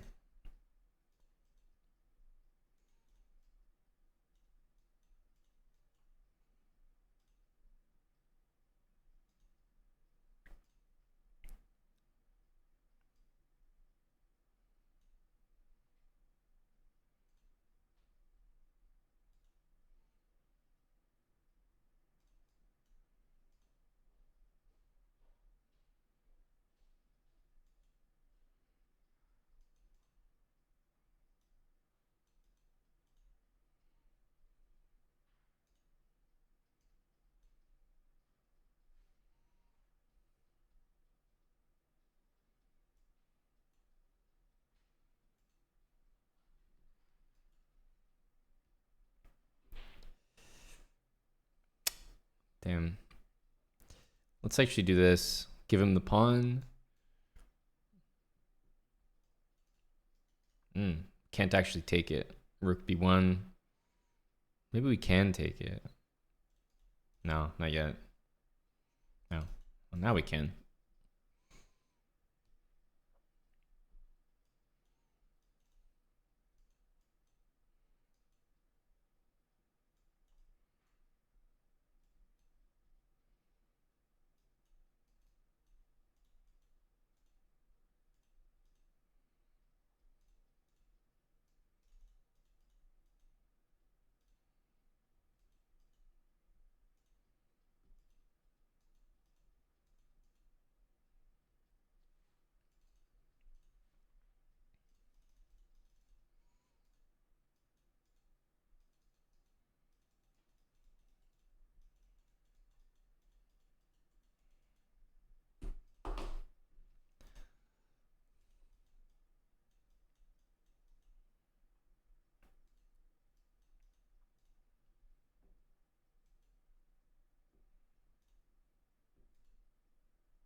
Knight b3.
Oh, I didn't even see rook there.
He's a very quick player. He seems like a speed first kind of guy. Like the pre moves are off the charts.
The fact that I can predict that he's going to play like queen takes e6 is just, I don't know, something about this guy is definitely not very good, but incredibly fast. So God forbid I don't have a good game, like I'm just going to lose, you know, because I'm going to lose on time.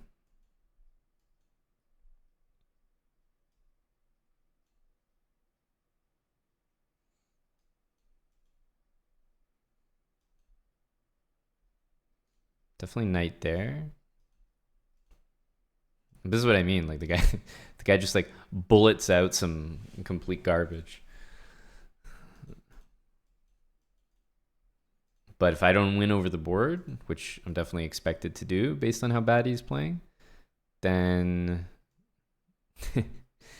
it'll be most likely a flag.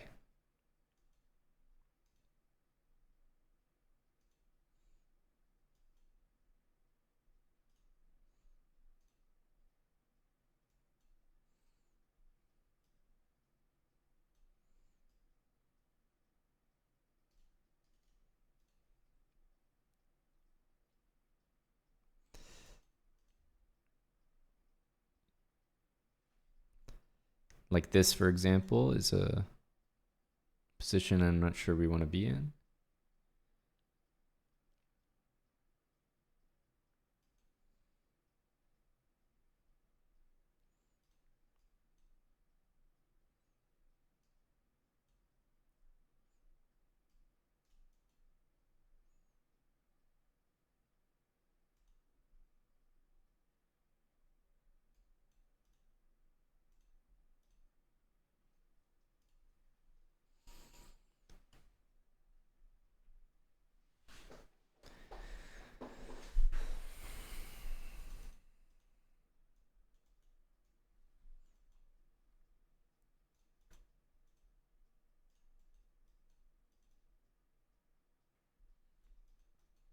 Okay. Like, how do you not expect queen a6 after queen c8?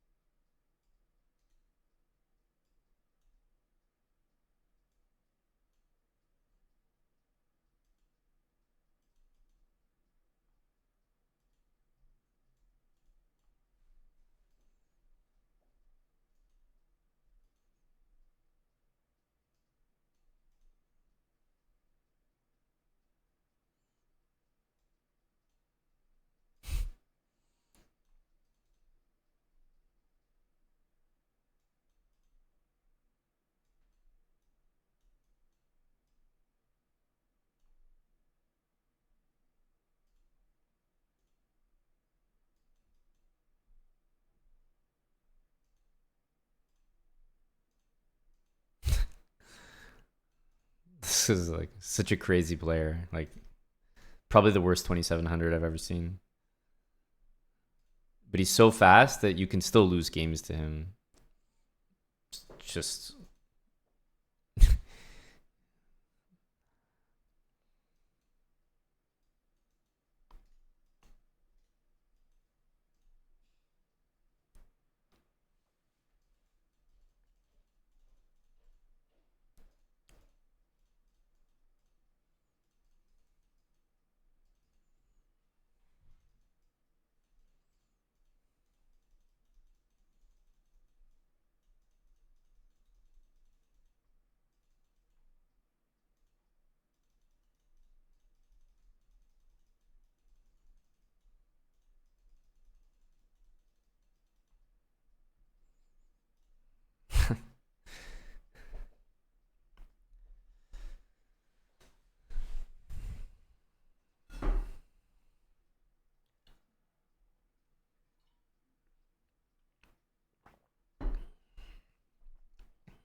I don't know what to say.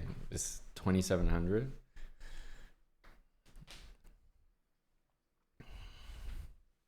Just pre-moving like crazy.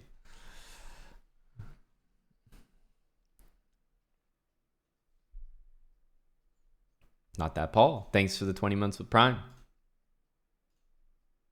Cheers to Buddy Paul.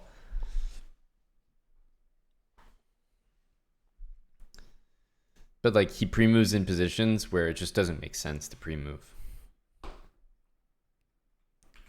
Like in this position, pre-moving this when there's like so many possible moves, like knight c5, bishop c5, c5, takes, e4. Like, there's so many possible moves, and he pre-moves bishop there. I don't know. I don't know. Really don't. Spudge, thanks for the 5. Thank you, Mr. Spudge. Any further developments in that Caro-Kann line? Still working as intended. I had a good time trying that out. Thanks for the Cinco.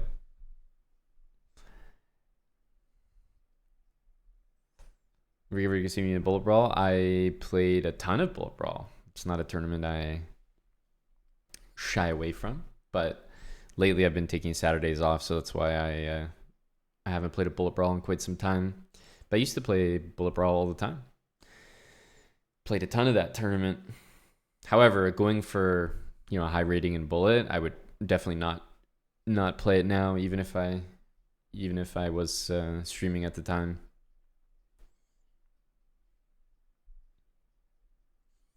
Oh yeah, no, it's rough out there, Spudge. Just Probably developing another pool, huh? Another rooftop pool.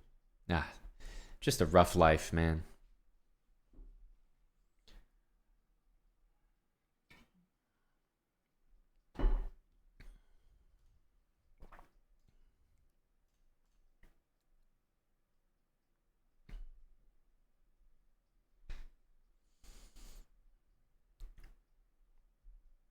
Stoic shaman.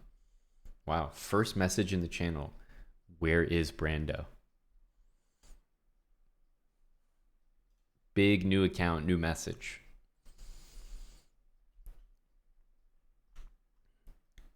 I'm not sure where the lad is.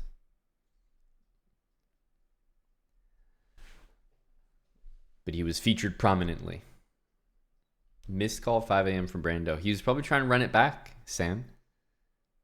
Can you blame the guy for that? 5 a.m. energy. Run back energy.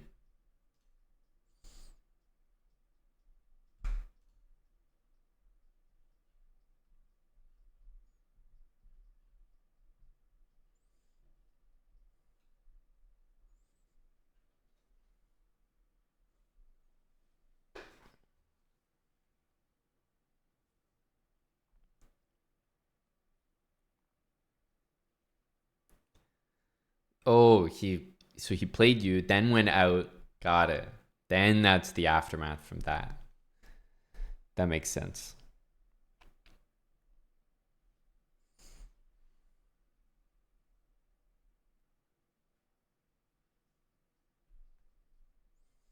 Oh, Wild Hacks is 1954 Blitz. What the heck? Where did this rating come from? Was Brando playing rated? Anytime I do an odds match like that, I usually make it unrated, but I feel like Brando played rated.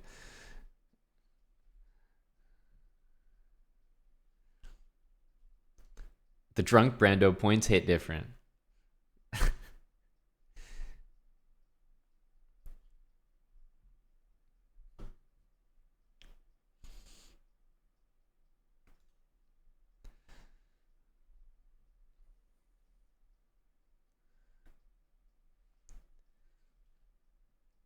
I think, yeah, Salty's getting excited by the prospect of a Wild Hacks at 1950.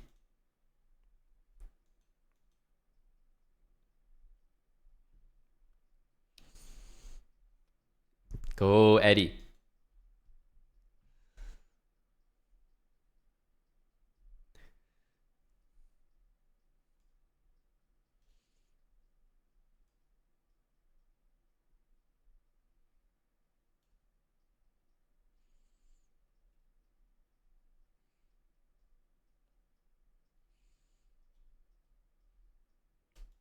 Okay, let's jump in. Usually with H3 played, F3 is hard to get, so let's do it.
Kind of annoying, this rook takes move. Wow, Salty is responsive. Immediately in. Why did I take instead of playing rook e8? Rook e8 first would have made more sense.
execute the technique to perfection.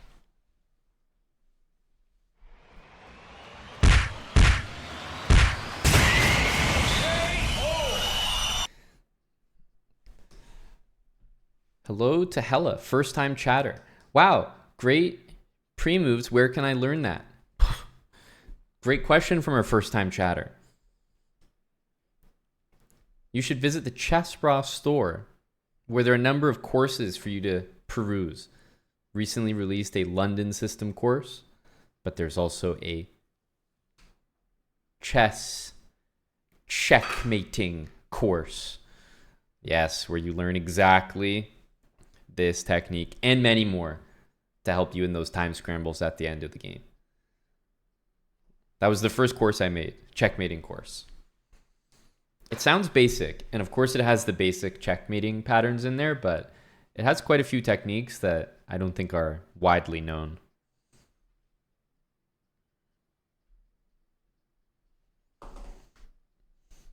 Is it free? No, of course it's not free. You want free stuff, go to our YouTube. There's lots of stuff on our YouTube channel. We have quite an extensive library. Things explained, speed runs, openings, building habits, lots of free stuff.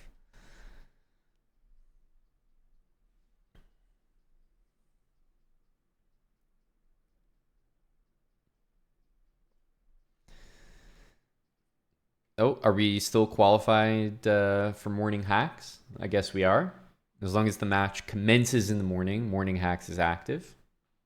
Okay, fair. Good to know. Salty and wild hacks. It sounds like your competitive bone is tingling again, Sam.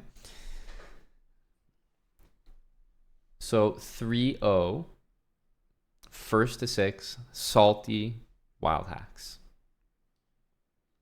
Is that how I understand it? And I believe the inflated wild hacks rating, according to Salty, is a driving force for this match.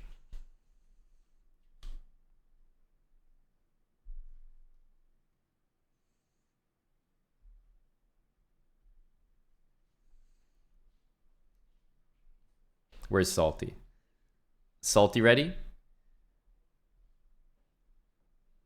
Shall we take a few minutes? I'm gonna get a drink for this. First to 6 3-0. Can we put a ban on the line? Salty's not usually one to turn it down, but I defer to Salty.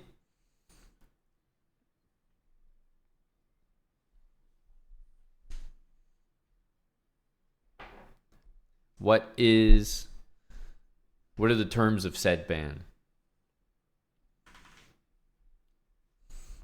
AB Shakespeare says 2 months at least. I have a question. Has anyone ever served let's say more than a 1 month ban here in the chat? Has anyone ever served a ban for longer than 1 month?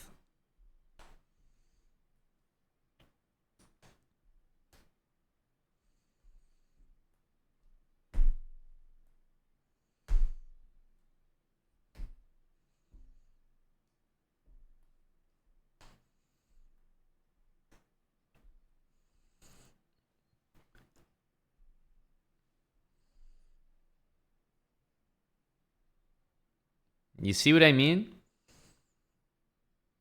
Everyone's struggling to produce a name. Oh, what about that guy, that lifetime ban guy? What about that one account over the 10-year history of the channel? Yeah, that's right. What about that one account? Meanwhile, everyone's in chat talking all big when it's not their account.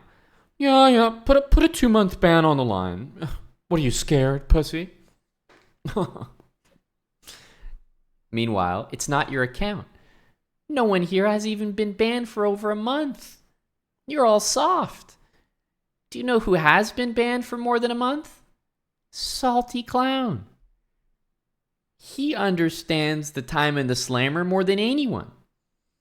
He's one of the only guys that has been banned for more than a month. So don't be coming to Salty talking about Oh, you're not going to ban for 2 months? The guy has served longer sentences than anyone here.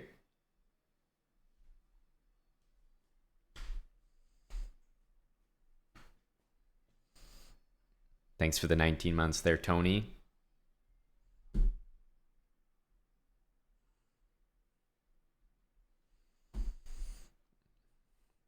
Okay, so with that being said, what are we agreeing to?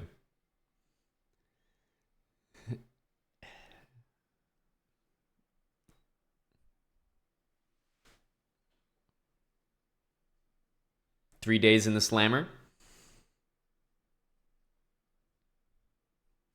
Remember, this is a 3-day. Okay, we'll agree to 3 business days. However, it's 3 business days. Yep, 3 business days. And I'm taking tomorrow off. So, yeah, business day ban. Yeah. Oh, Sunday, weekend. I'm on a 9 to 5. So, yeah, 3 business days.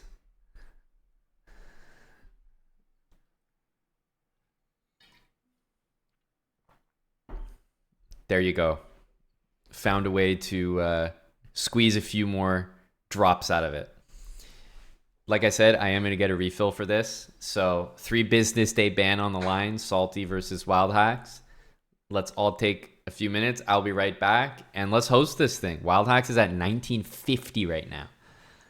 And Salty said, give me some of that. Give me some of that ELO. So I'll be back in a few. But I love the morning energy here. BRB.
All right.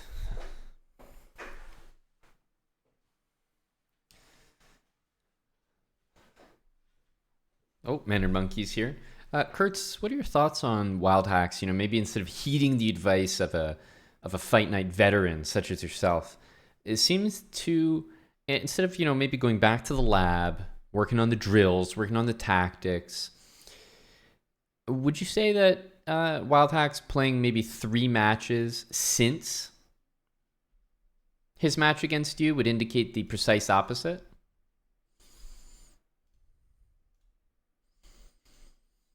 He seems to be adding the matches in.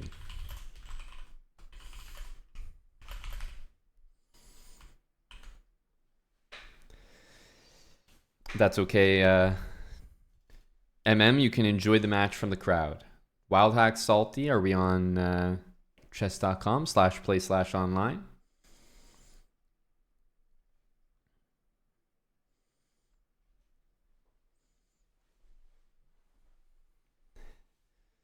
Are we going to 6? That's the last I heard, but Sam's asking for 4 or 5.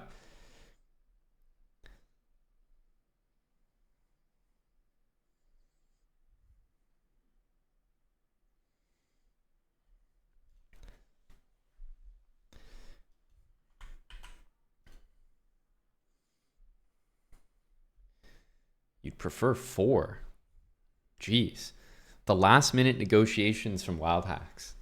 It's really spectacular to watch it in action. It's like that didn't occur to him until right now. Couldn't have occurred to him minutes earlier. No, right now.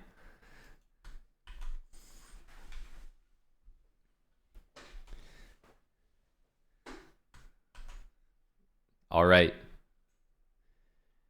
In a shocking turn of events, we're going to proceed with the match as we drew it up.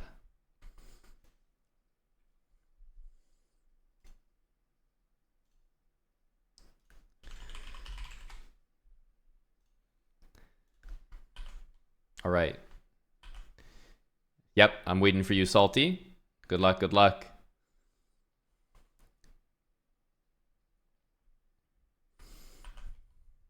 Here we go. The boys are into 1900s. Let's go. No, not yet, not yet. 2 1900s. Let's go.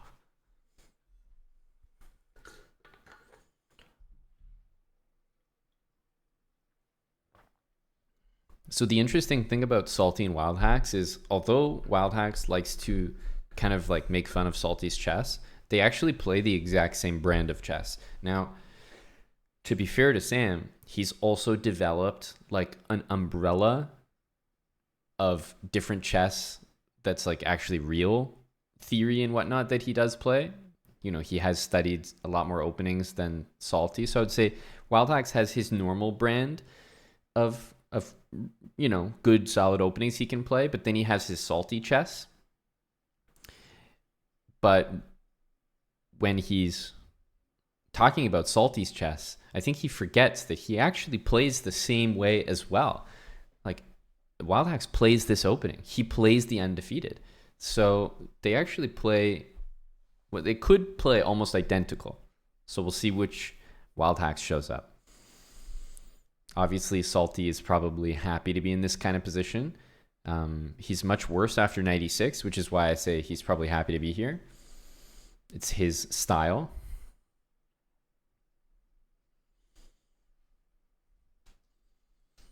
Queen f7, king takes d8. I mean, you know, what are we looking at here? Oh my god, bishop takes c6? You got to be kidding me. Salty is absolutely ready to send. Bishop a7, you're joking. This isn't Wild Hacks. Did Wild Hacks really give up his bishop, bring the bishop to c6, and then take a7? Do you think Salty cares about the a7 pawn? It's the most insane sequence I've ever seen.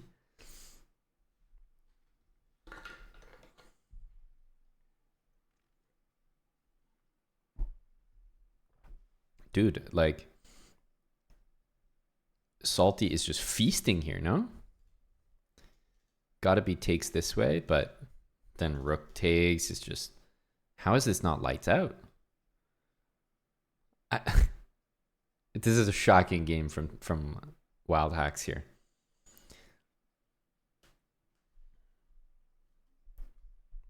Are these game one nerves? Because that was not a good look.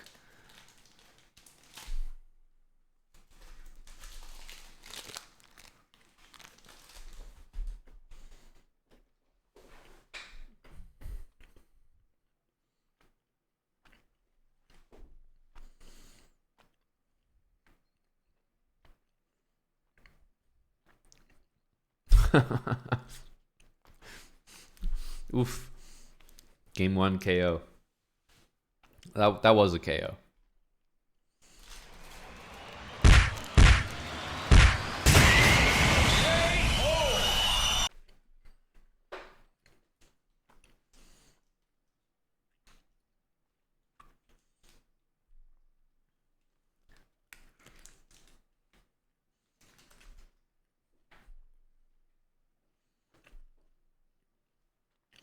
This is a very good position for Wild Hacks, but once again, that's right where Salty wants to be.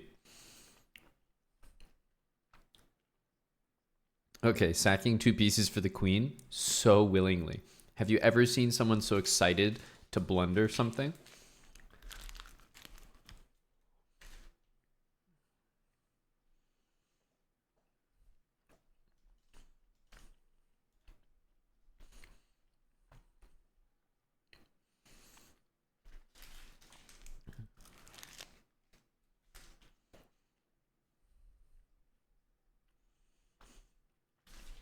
That's my point, Hella. Have you ever seen someone so excited to blunder something?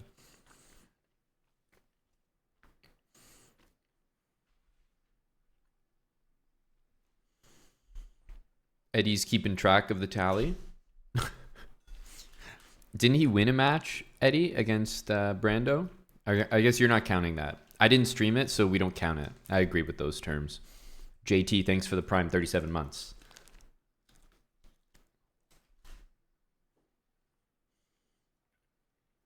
This was an impromptu one, Buck 81.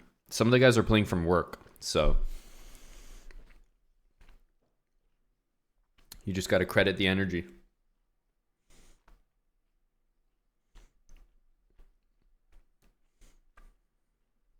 Oh, he just takes. I thought he was going to try rook g3.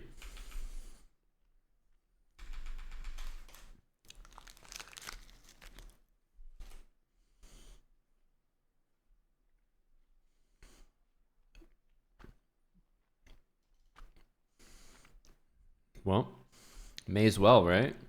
I don't really see the threats, but he's threatening to threaten.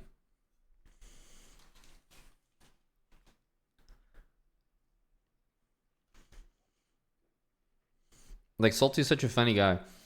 He'll play like the game of his life, beautiful, you know, well done. And then the game after, he'll just like sack his queen and lose easily.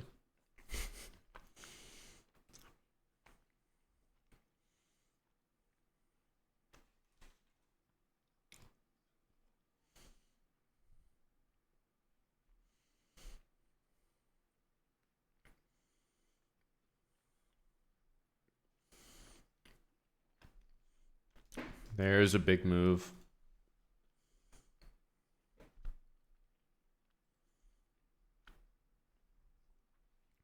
Yeah, Buck 81, I'm confused. You said you were looking for a match with mics, but that's what we've got right now. You didn't realize? This is on par for all of our mic'd up matches.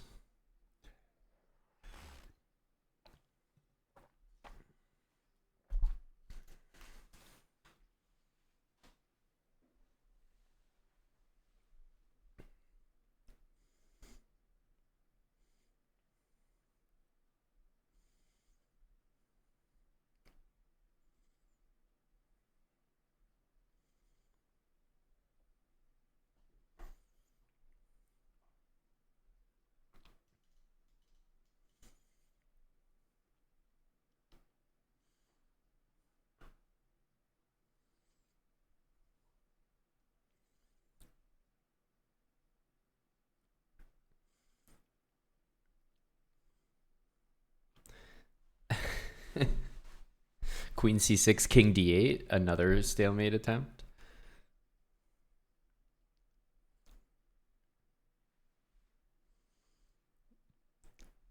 Wild hacks with a minute is definitely working here. Could not be a slower checkmate. Hey, gets it done. Can't say nothing about it. It's 1-1.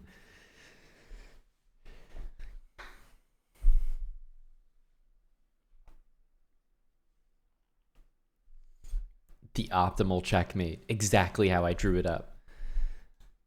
Okay, so Salty's got his trademark here, where he goes knight g4, h5.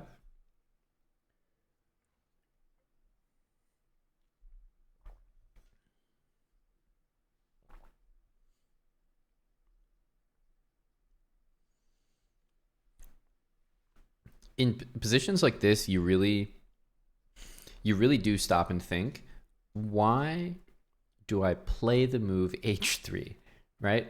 At some point, you really sit there and you're like, huh. H3 is like, it's like a lifeguard at the Olympic swimming pool. It's just like, I guess you have to do it, but like, why are you there really? H3 doesn't, it's not going to stop Salty. The guy's ready to leave the knight there.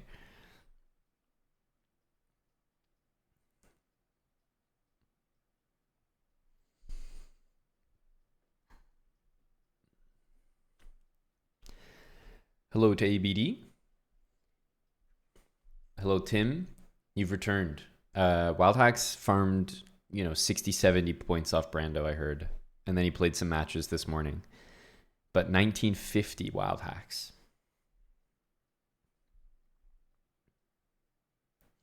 Is this prep or something? I don't know what would give you that idea. We're watching Salty play. It's a ludicrous suggestion. 1849 ABD, I believe.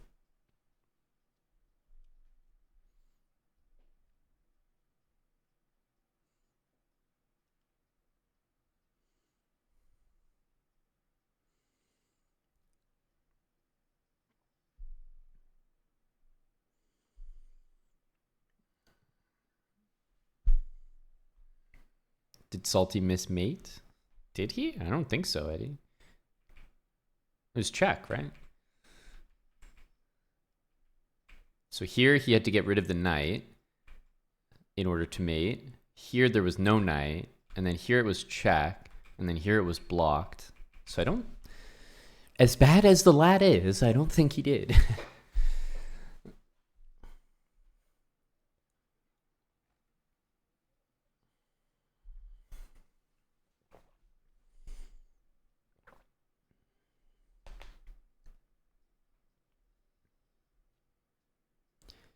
G5 is actually, I'm not gonna lie, G5 is such a good move.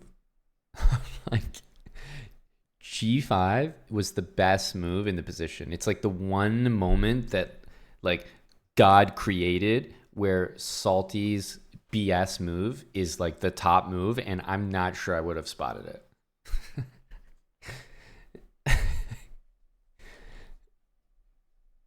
Very impressive G5 move. Wow.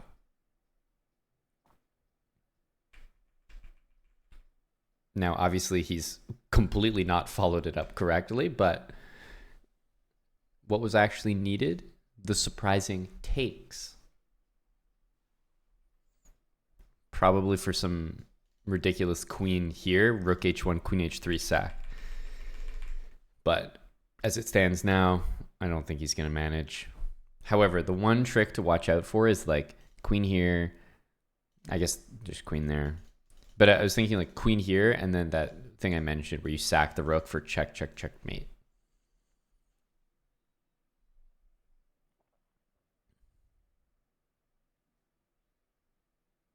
Oh, wait, 15 seconds. This could be a Wild Hacks L. I didn't realize.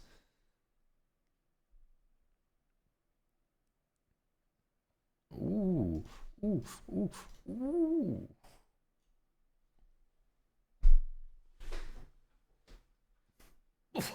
Oh, get him out of here.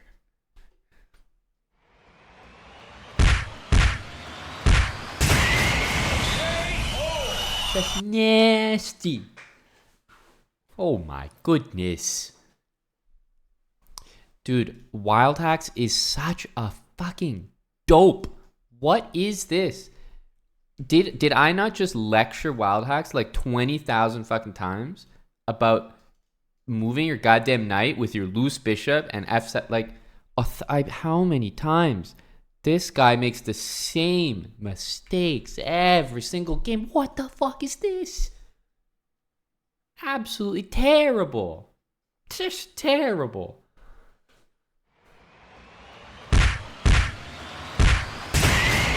Wasting our time. This guy's trying to talk about morning Wild Hacks. What does that mean? Morning hacks. Guy's getting checkmated in 5 moves.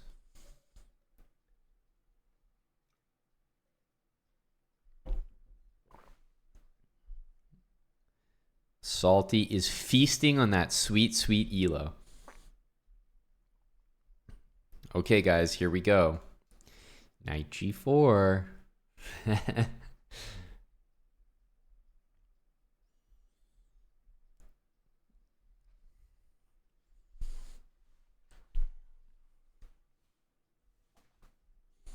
No, that's an original. Netflix original ABD.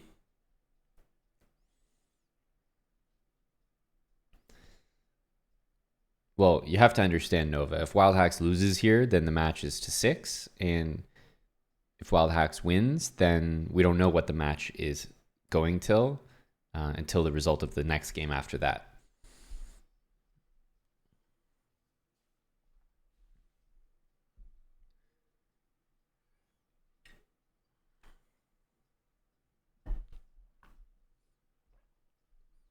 This is not insane. It does, I mean, this is kind of the intention, and there's a pin. But the thing is, this and this, there's no coordination on h2 anymore, right? There's no checkmate happening. So at this point, I feel like Wild Hacks just goes here and he's big chillin'.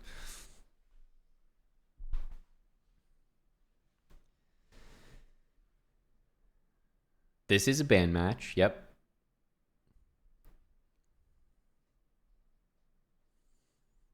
Did Wild Hacks get adopted last night? He did.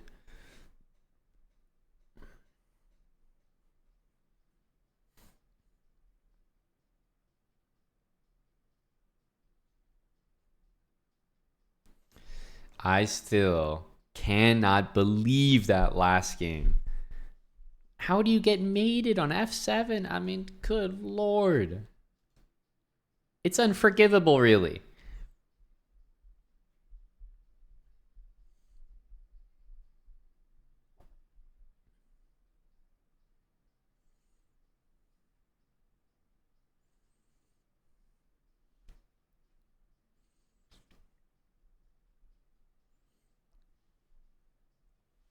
Okay, hang on a sec.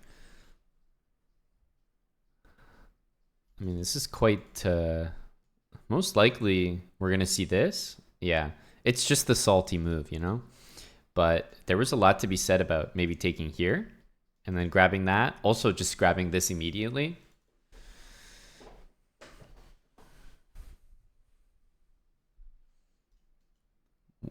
Is he okay? No, he can't. I don't think he's well. I mean, this is inexplicable. Well, strap in, everyone. Looks like we got a match to 6. Let's go. Awesome.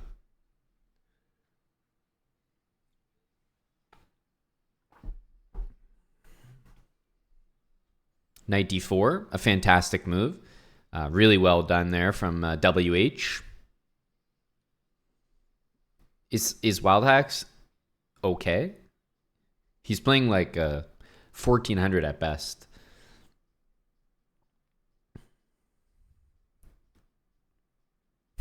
I mean, I have no words for the chess we're looking at right now.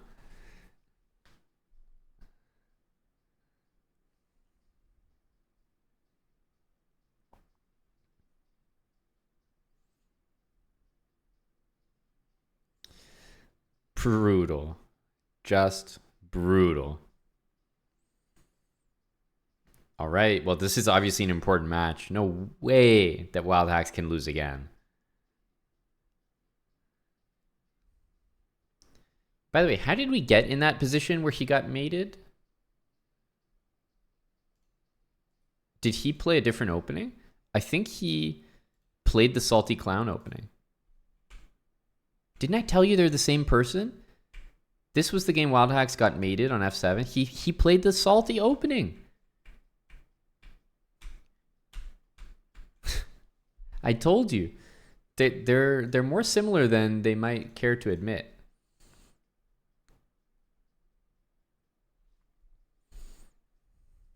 Okay, b4, e5. Interesting.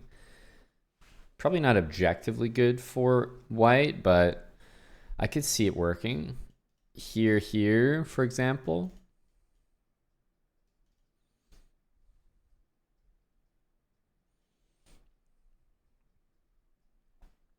Obviously, Salty's going to play bishop e5, not going to trade queens.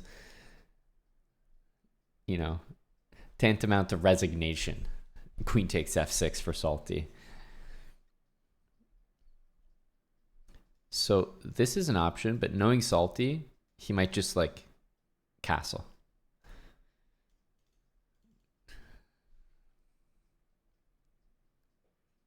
Yeah, but that's very short-sighted of you, Guppy. Very short-sighted. Salty will demonstrate the long con. Okay, he takes. It looks very good, to be honest, but I'm not going to lie. Without the dark squared bishop, black's position is actually quite fine. This bishop doesn't look impressive, and this diagonal is worrying because he can't castle due to that, and queen, like the queen develops really, really easily. So I think Salty's in trouble here.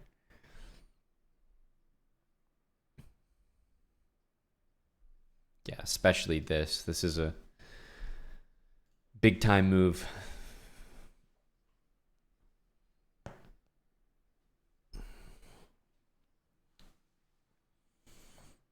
Ooh, okay, well, obviously castling won't happen, but Salty's the type to do this. This move is screaming Salty. Yeah, there we go. Long castle, let's go. Great energy. Eddie's dubbing this the crack attack. That's a fantastic move. Got to, give credit where credit's due. This was definitely strange. If I've been playing white's position, I'm probably running my king to the corner.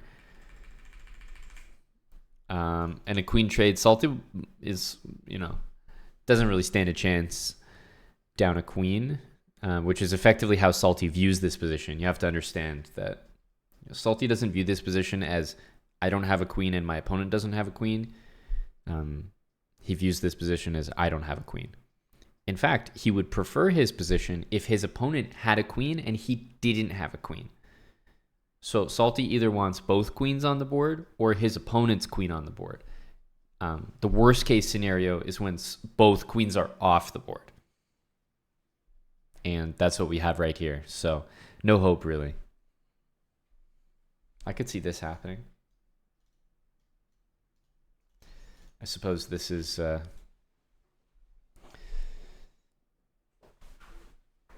sufficient.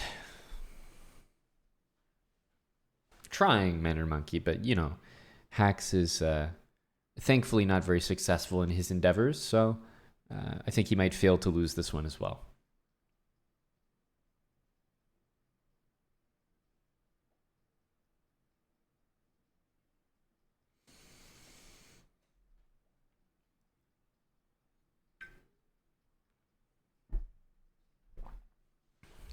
Yeah, there's really not much here. Rook f2. Nice move. Everything's solid. I think this is a Wild Hacks dub.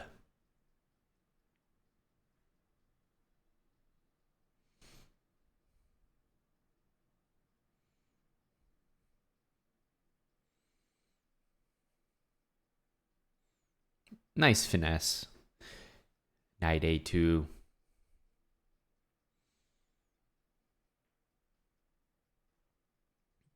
And it's 4-2. It's 4-2. Okay. This is a big game, though. Salty has been routinely winning with this opening for one reason or another. I don't really know. It's just been happening. Hasn't always had the best positions, but he's always got the dubs in the end. So this is what I don't understand. So Wild Hacks last time played knight here and got an amazing position after this. Now I wonder why he's shying away from that. It's like he forgot that he had that game because, okay, this is fine. Nothing wrong with this, but how do you not repeat that last game? It looked fantastic.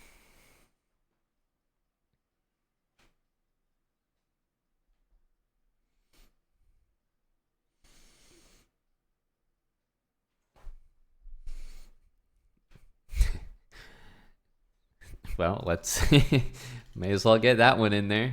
There we go. This move is, oh God, Salty hates seeing this move. God, it's so annoying for Salty, isn't it?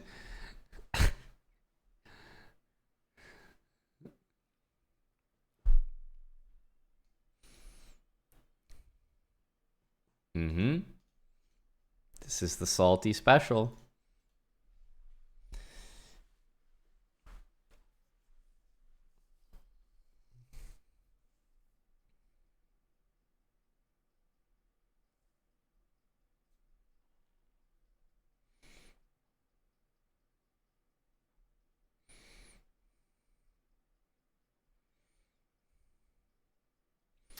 That looks like a strong move. I like that one from Wild Hacks.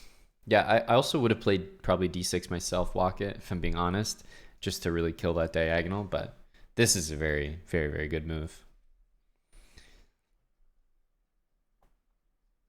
Don't count him out. This could turn into 4-3 just like that.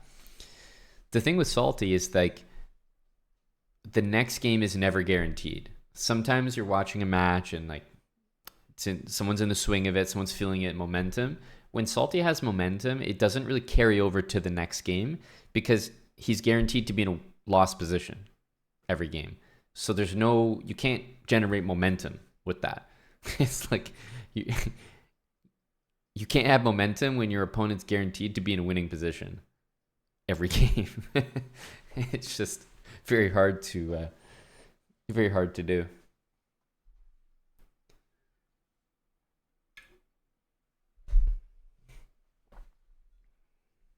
He decides on f6. Tough. Position is really no good. Salty might have to bail on this knight on g4 because now it truly is hanging. And Wild Hacks will truly take it. I cannot imagine he leaves the knight there. And you guys know the rules. If Salty leaves the knight here and Wild Hacks does not take it, I mean, he's Jewish at that point.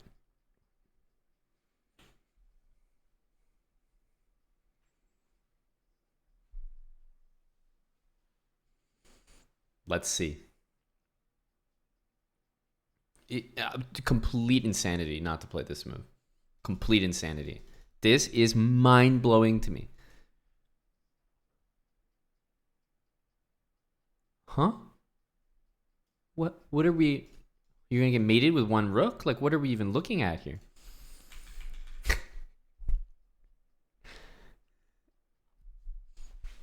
The fact that this move hasn't been played is nuts to me.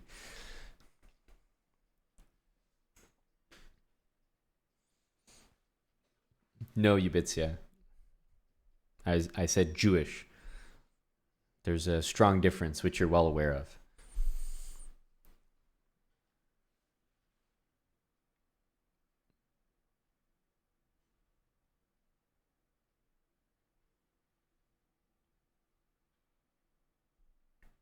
Salty's position is so brutal here. This has to be a wild hack stub. Just no excuse.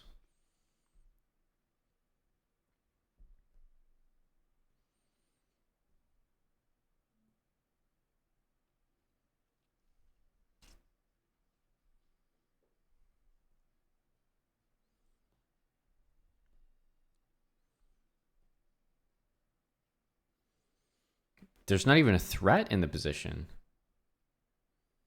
I mean, knight g4 is fine, but where's knight f7? Like, game ending. Because Salty will tuck this away, put the knight there. I mean, of course he's lost, but now this is a kind of a 50-50 type of game, and it definitely did not need to be. I don't think this is so easy at all. Bishop's coming to c5. That's a hanging pawn. Didn't even take it.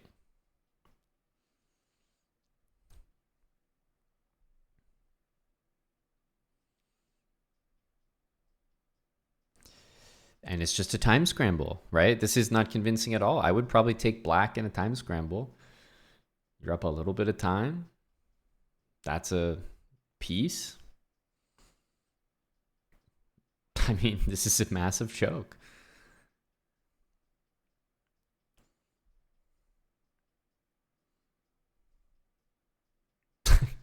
Crazy choke. A crazy choke. What did we just look at? Wild Hacks is not putting away these completely winning positions.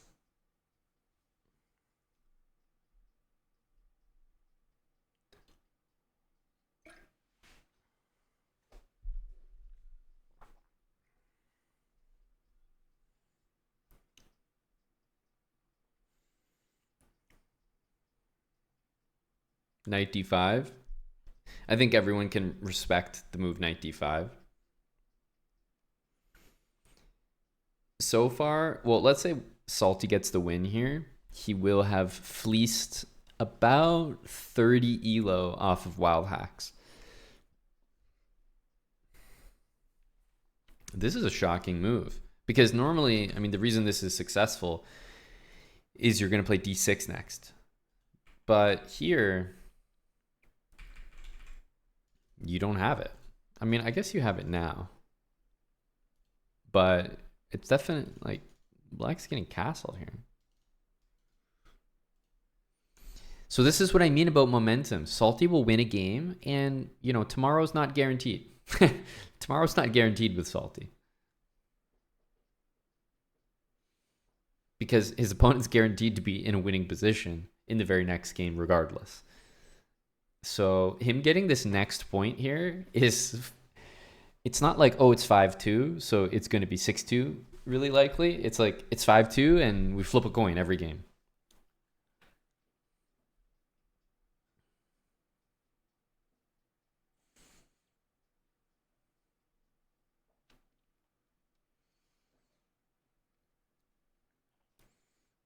If this was a betting situation, you would probably operate with the notion that your money is not safe being bet on Salty Clown.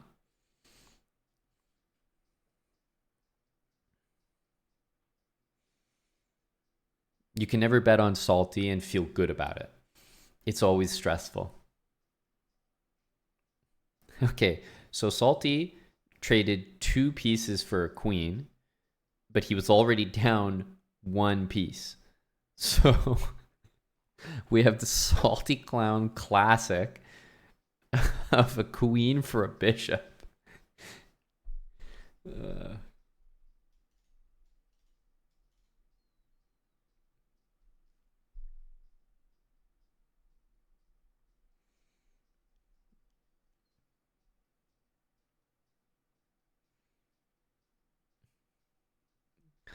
There's not a shred of a threat. Nowhere in sight is there a threat here.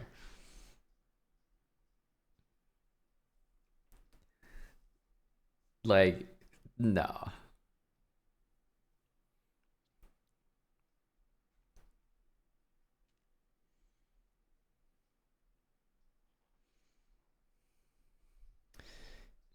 maybe Wild Hacks will create his own problems, but no, this has to be more than okay.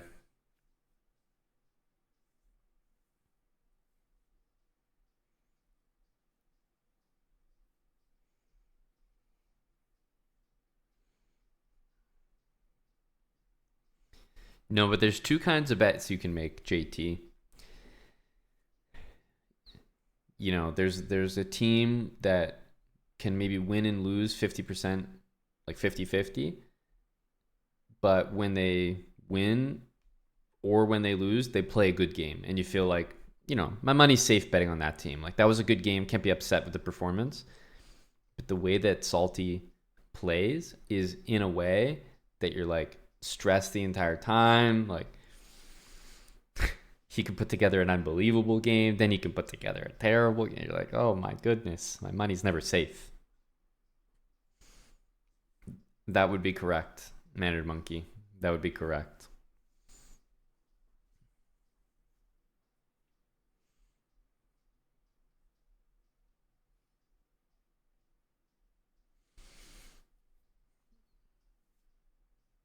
Takes King G3.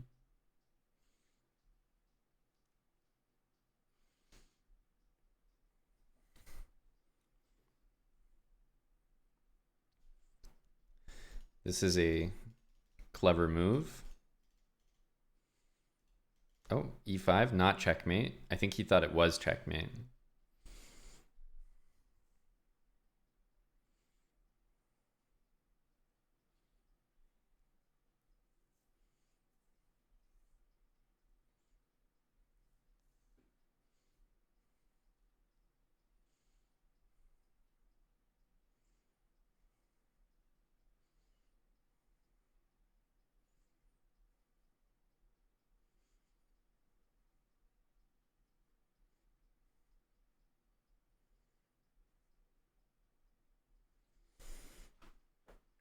Okay, there we go. It's 5-3.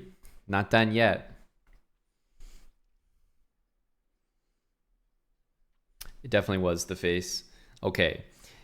Now, if Salty wins with this opening again, it's real trouble. Wild Hacks is handling this, I think, in the better way. But I don't know if he's going to repeat that, honestly.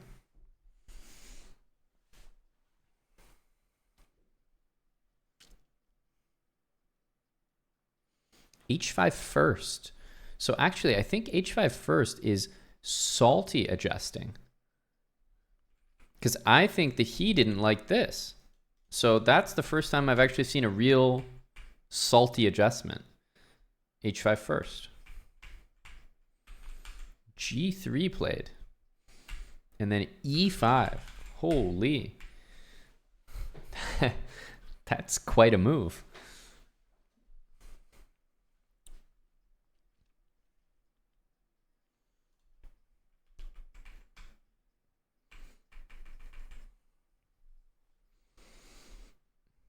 Well, there's only one path forward now, right?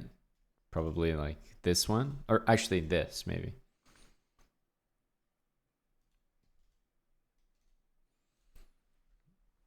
I don't know. It's a really interesting thing analyzing a lost position. Like the moves that end up looking appealing to you in a lost position, like your threshold is way lower, right? You see a position like this and you're just like, okay, H4. Yeah, let me just throw that in there.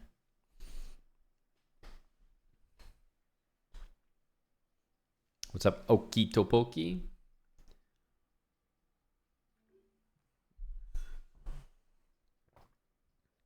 Knight H2. Okay. Full send.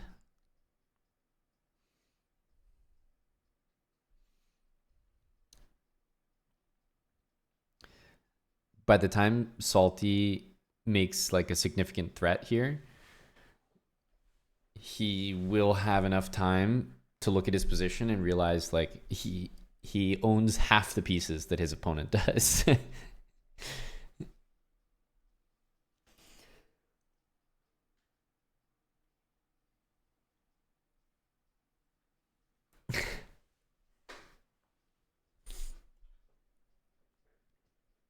Okay, e4. Probably king g1, if I had to guess.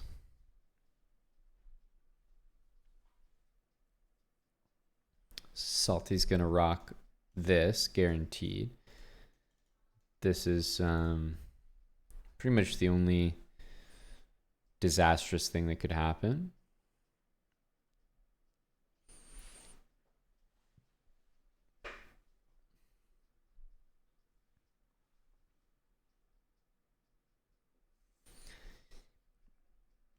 Salty decides to chuck another piece into the abyss. Why not?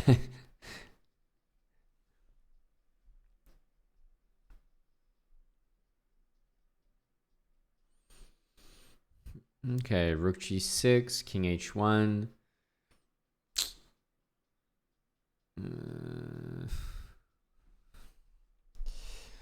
He might go here. Yeah, I feel like this does have clown on it.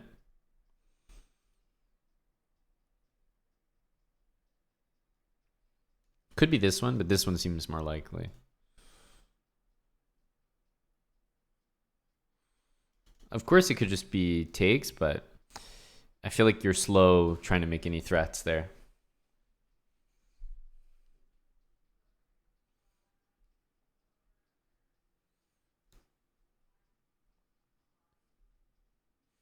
"44 seconds apiece, though.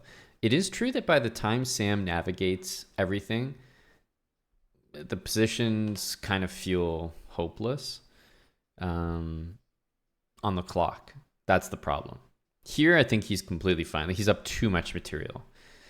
And he's even up time now. So this should be no problem.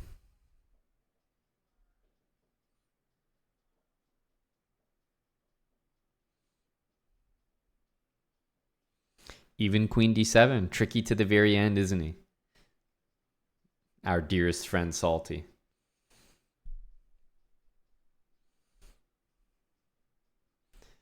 Bishop takes g6, blunders a draw. Gotta go here. This one is too nasty. I have a feeling he's gonna blunder it though.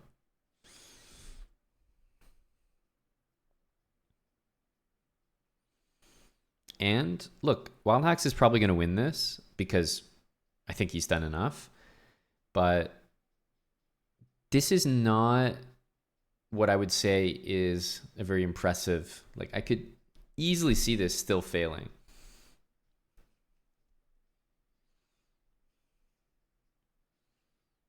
Right? This is not convincing at all. 5-second time scramble.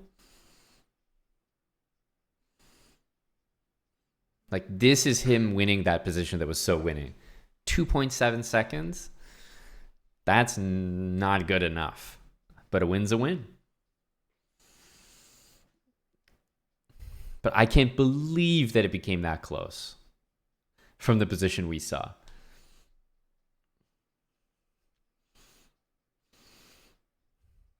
Honestly, Salty's won, I think he's done a lot better with the black pieces this match. His games with white have been a little lackluster. I think we're going to see this again from Wild Hacks, yeah. And Salty has to really ask himself, is he comfortable with that position again? Because it did not look great. Okay, that makes more sense.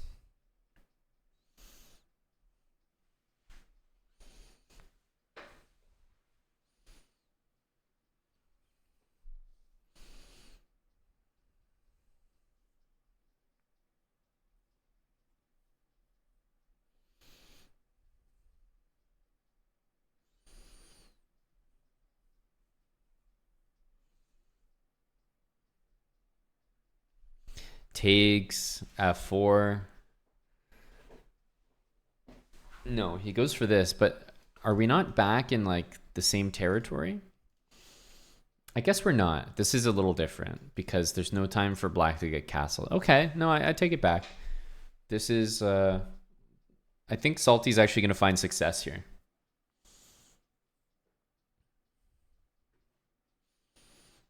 Wild Hacks is going to have to play a very good defensive game here. And it's tough because Salty actually has objectively a good attacking position right now.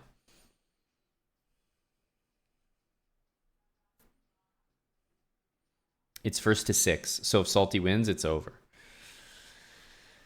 Yeah, so Wild Hacks, I think, has to castle here. Okay. No, I guess knight g6 makes sense, but he's going to castle next. He must.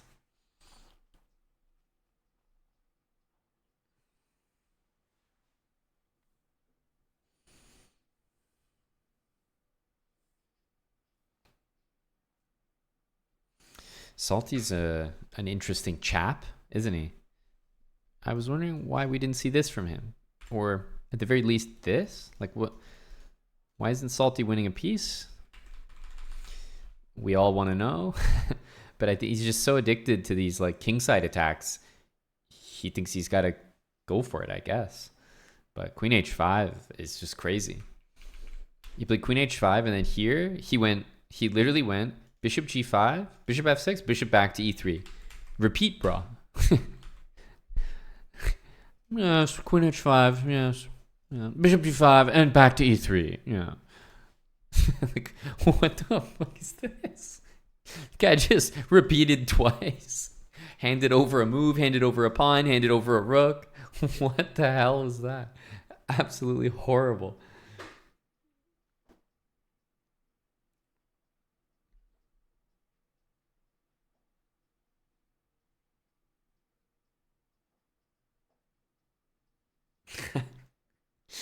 Now he gets to play bishop g5. It's his square, his move.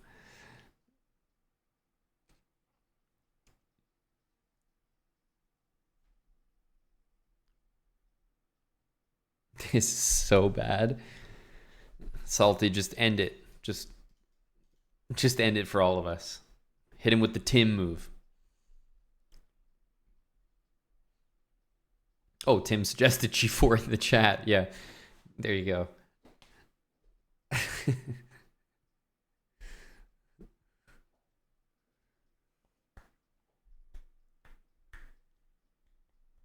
h3 preparing g4.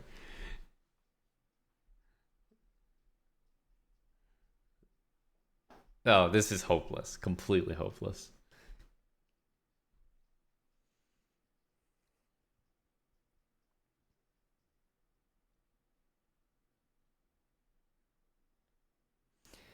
When Salty's going for a queen trade, you know it's bad. Things have gone from bad to worse.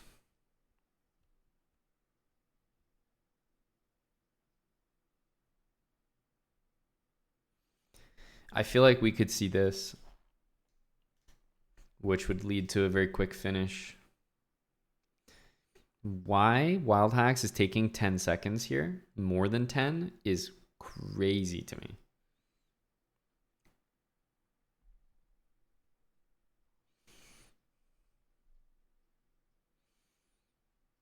I don't understand that move. I mean, many things that I don't understand here.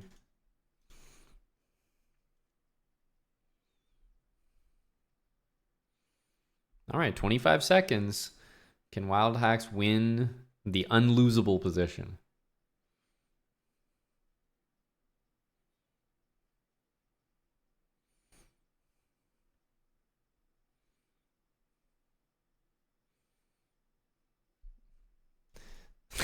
G3 was a hilarious move to force mate yourself. Guaranteed mate. All right, it's all come down to this, folks.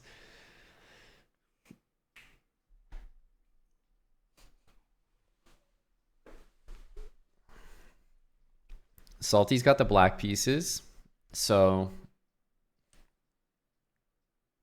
we'll see if Wild Hacks can stave off one more time. This is not a win by 2 situation. Nope.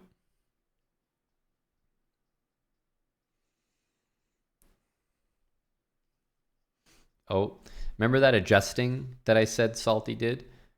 He unadjusted. Salty's going back to this dead lost position that he was in earlier. That's the thing with Salty. He'll repeat a dead lost position. That's the thing about wild hacks. He'll repeat a dead lost position.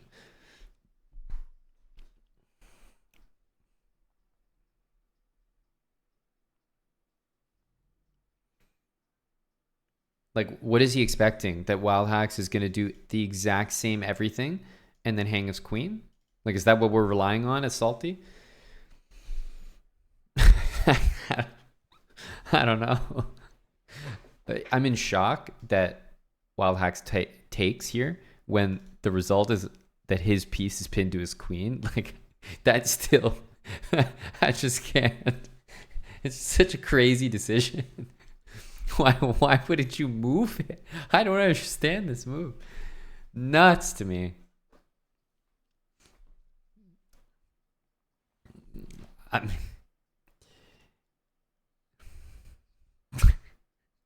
all right. Wild Hacks is on the attack. The thing is, Salty's position is always so bad that Wild Hacks can spot him. He can spot him a piece and be winning. Truly. He can say, here, take this piece. And he's still completely winning. But there's something wrong with this.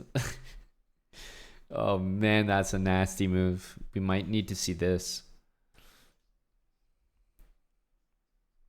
Queen e8, I don't know. King b7.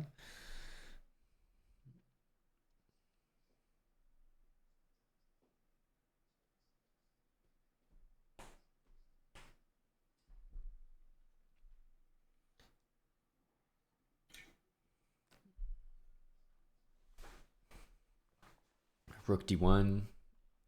I mean, we're most likely going to see a move like this. I don't know. Or this. I could see that one happening. It's actually a great move. Stops that. Yeah. Very decent idea. It gives his king a safe square here. Wait a minute. A queen trade? A queen trade? That's actually interesting because Salty's up a piece, so he should trade the queens. But his name is Salty, so he shouldn't. It's a true conundrum.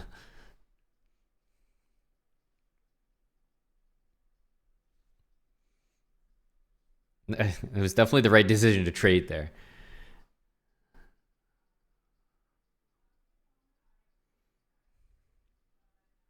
Wow, that's a really good move from Wild Hacks.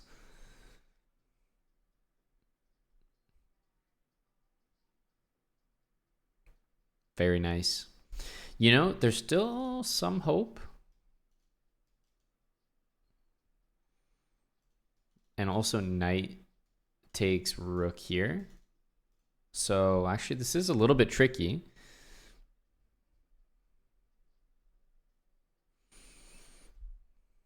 Because this, you're losing almost everything. Oh, that's probably not the move.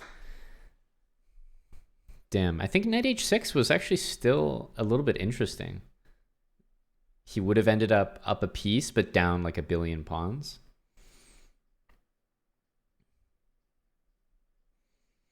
So the move here should definitely be this.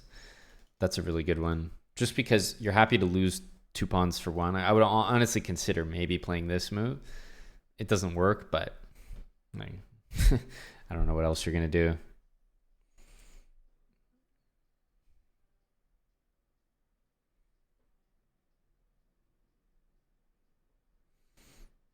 Yeah, very nice. I have to say, very nice technique from Wild Hacks there.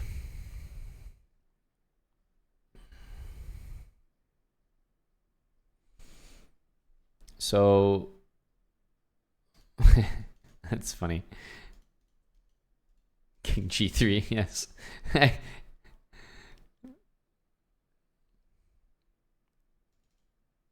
Ooh, he's giving the rook behind the pawn. That's usually a big deal. Okay, do not. I think this was the cleanest technique. Rook behind the pawn, push it all the way, and just leave it there. I mean, this is fantastic, no doubt about it. But Salty's gonna put some moves together here. He's gonna win this, and if he gets a pre-move like G4 G3 in, there could be like a potential mate. And remember, Sam only has 8 seconds here. Okay. This is going to be very close. 3.8. Let's see it. I would say probably something like this is in the cards.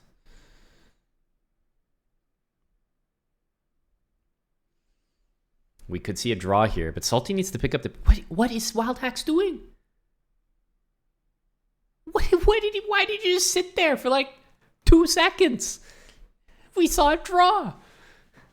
Oh my goodness. We got one more in us.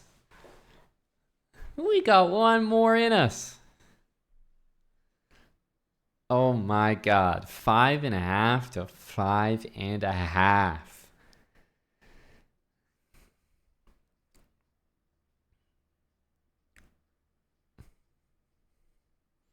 It's amazing. Like, Wild Hacks is just so slow when he has a winning position. He doesn't convert with authority. There's knight d5. This might be one of Salty's better knight d5s because Wild Hacks wants to take, but that d6 move is going to hurt.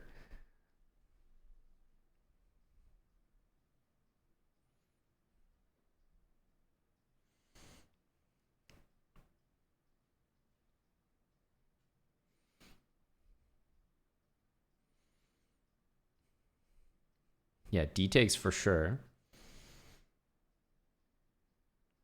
This looks pretty good for Wild Hacks. Like, extremely comfortable. Takes. He's most likely going to play this. White gains a little bit of time here, so I wouldn't rule this out completely. Queen here looks very decent. So does rook here, rook here. I feel like there's lots of moves. But that being said, black is definitely clearly better.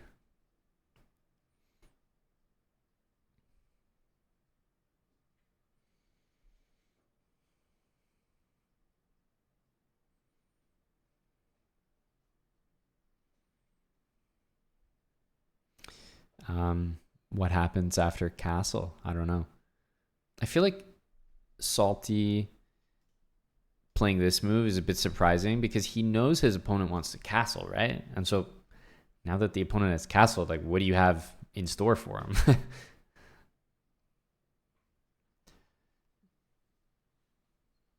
Yeah, there's no attack in this position, Mandarin Monkey, and that alone means that Wild Hacks is doing well, I think, just by definition. So taking, I actually don't really agree with. This move needs an answer. Although I guess there's this. But yeah, white wants to go like bishop here. This is on tap. That's on tap. So you have a few things to reckon with. Yeah, here you have this one. Also, let's not forget this is an intention. That's a pretty solid move. So even though I don't really like Salty's position, you know what he does have? After this one goes back, he has a position where everything is nice and defended. This one also covers anything there. Watches this. He might play this. And Sam's position is overwhelming. Like, it's very, very good. But he's down on time, and Salty is now winning the bishop pair back. Opposite bishops, time ticking down. I don't know. Be honest. Which side would you rather play here? Would you rather have a minute and one extra pawn? And let's just say objectively like a very nice position. Or would you rather have the 40 extra seconds?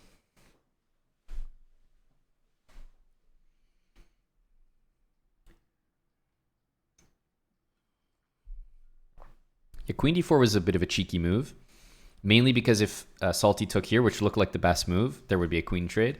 So he played queen e2. I'm shocked that we're not seeing this. And this is the bane of Salty.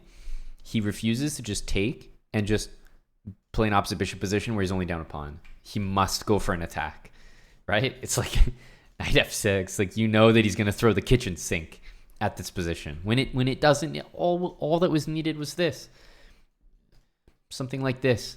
That's all that was needed. The guy has 40 seconds. But instead, look at the like highly tactical game for no reason. No reason at all for this to happen from Salty. He did this to himself. The guy's got 40 seconds. What are you doing here? This is now a fantastically easy win for Wild Hacks. But like, why? Why go so aggressive?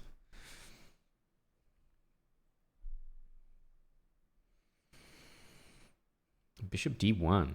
Interesting. Well, you'll definitely be doing it to yourself if you go there. It's a very good move. Very good move.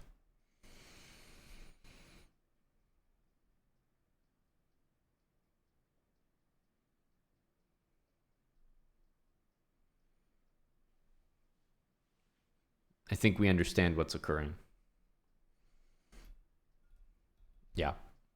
I think that's he sees it. Time expenditure. And against all odds, Wild Hacks comes back to win 6.5 to 5.5. Wow.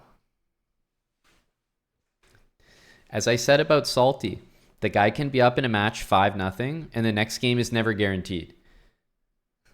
It just never is.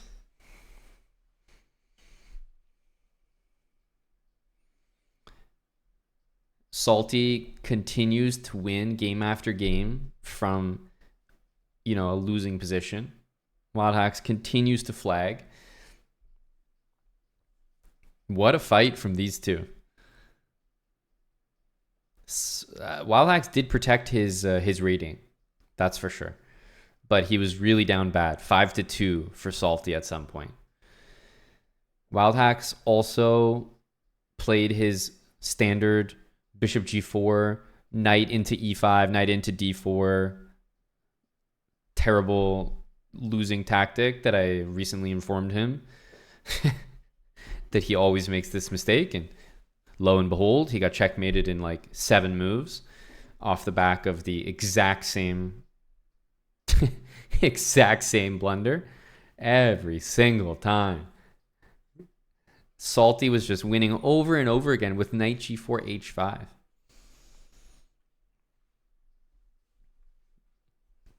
Wild Hacks won 6.5, 5.5.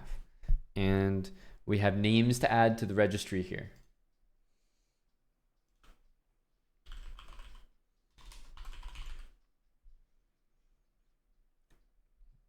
Oh my goodness. It was 5-2. So that was a pretty serious comeback. Chuck Sim, thanks for the Prime for 21.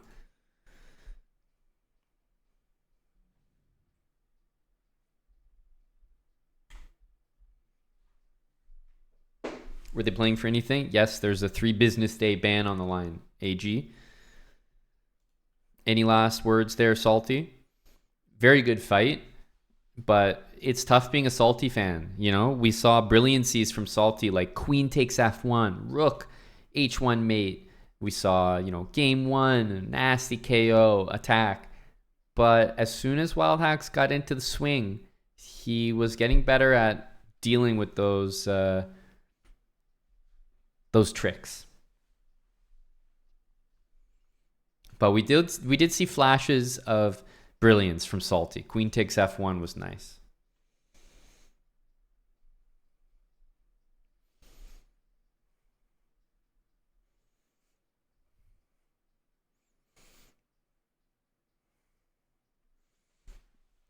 Mannered Monkey says, run it back. 2300 bullet early release. Let's observe the Salty profile.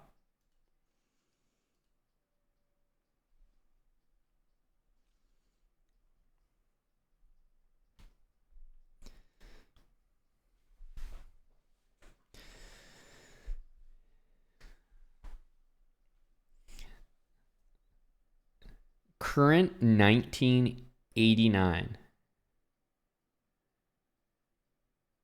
And, this shows you how much 3 business days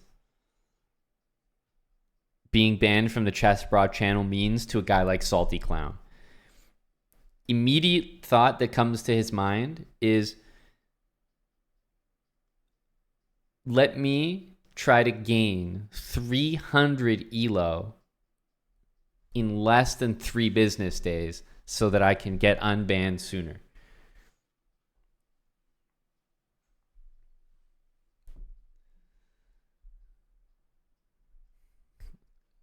Granted, Salty. Granted.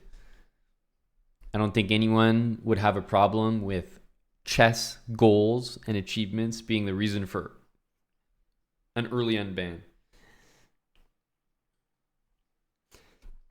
Thanks for the 34 months old Milwaukee.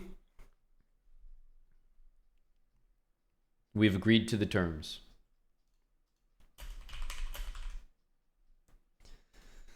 Okay, it is going to be a ban on Salty Clown. Let's closely monitor his bullet. And Salty will put up a light 50 if anyone wants to fade 2,300 before 3 business days, which puts us very officially at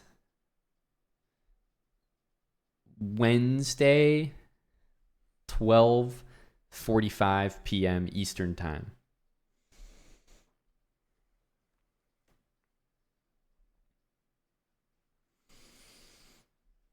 Wednesday, August 21st.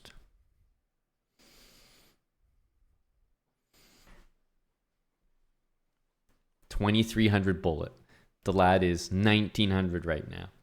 He's peaked only at 23.27.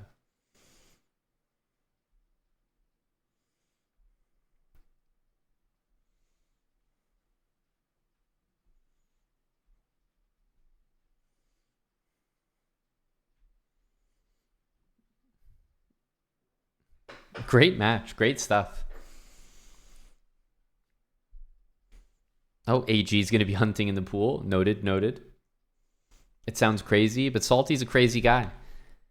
Wild Hacks just took him out, and he's going to be eating a ban as a result.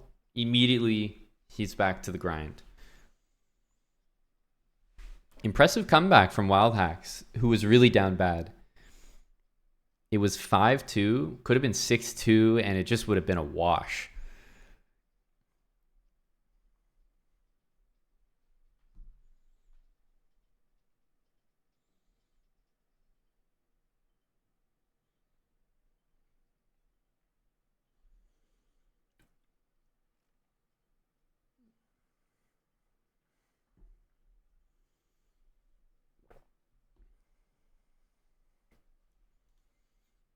Okay. If anyone wants to take action, that's Salty's goal. It's going to be a ban on Salty, though. Let's get him out of here. 3 business days active now. The guy's probably already in the pool. He's out of here. Salty said, I was on mobile, so you had the flag going for you at Wild Hacks, playing from work. Managed to fit like 4 excuses in one message. Wild Hacks also played the Salty opening. I was trying to explain. Salty and Wild Hacks actually play the same openings.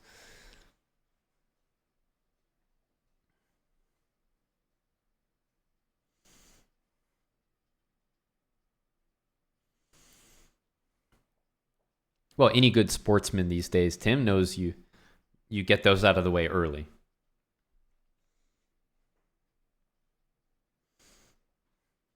You bring them up at the beginning so that you can bring them up at the end. That's the way it works.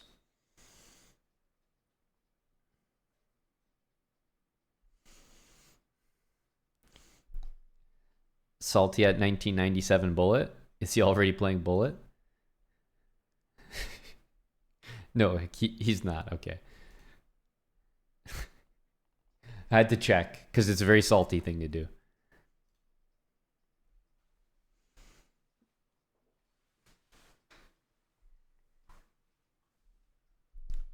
Well, there we go. That was a nice little morning match there. Kind of ended abruptly with this checkmate. But to be honest, like, this is very normal behavior. Knight takes c5 is so obvious, so necessary. Just save your king, and then it's tough for black to make progress, especially with 56 seconds to a minute 40. But instead, it's like bishop e5, rook c1. Like, Salty just cannot help but to complicate the position when he just needed to keep it simple and go for the time. But he just always needs to attack. So you live by the sword, you die by the sword. Today he died by it.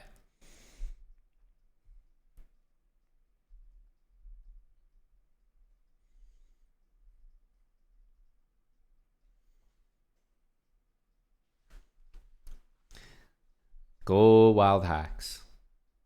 I guess Morning Hacks lived up to his name. You know, we got to be result oriented here. But I mean, getting checkmated in 8 moves is crazy. He definitely got KO'd big time game 1, got KO'd big time game 3. It was looking rough. And then this game, he hung his queen. Like, it was looking done and dusted early on there. But he put it together at the end.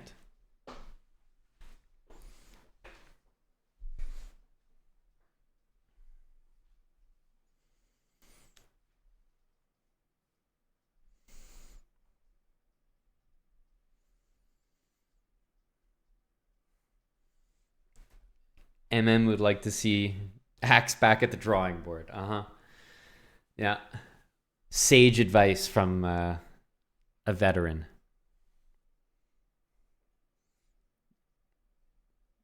No, but he's going match after match after match. We've seen 3 matches from Wild Hacks in the last 24 hours.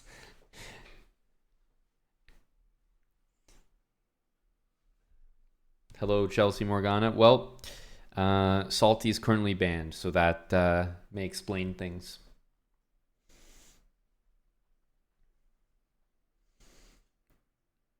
Oh, Salty's active, eh? Yep, he's active.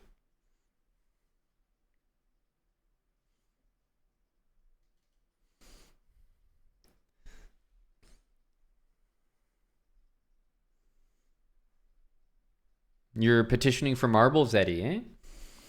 You know, if the right price is there, I could see marbles happening. Yeah, you know, talk to the higher ups and get that approved with the front office.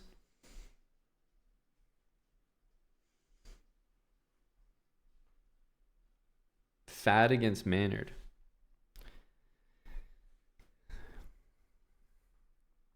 The tough thing with those is that there has to be odds, but odds feel a little bit weird to do between like 27 and 2,500, you know? It's definitely not the ideal situation to be using odds.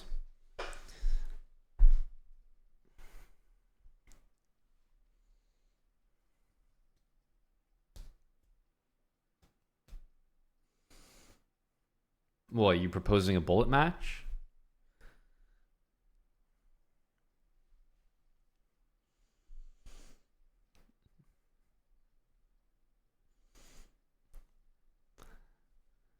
Why did he get banned? I guess I can change the title now. They agreed on a ban before the match.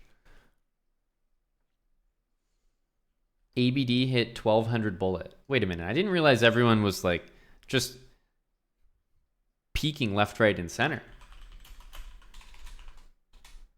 Is this like everyone's going for bullet peaks right now? I didn't know. I didn't realize that was the memo. Yeah, ABD, 1,200 bullet. I mean, you could really go pro, man.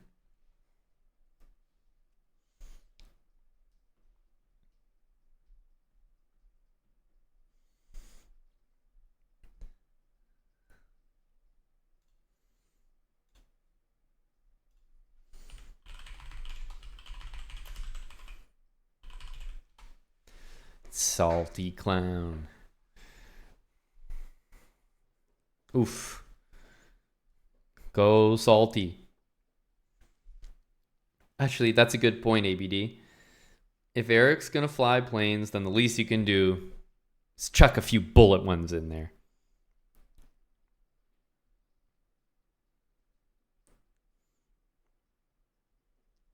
Oops.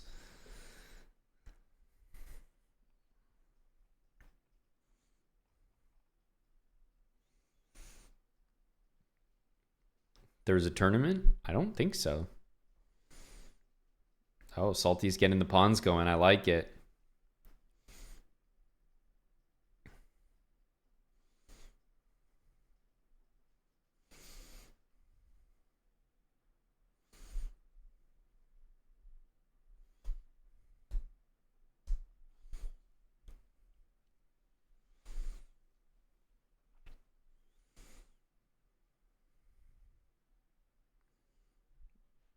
Okay, the road is being paved by Salty here.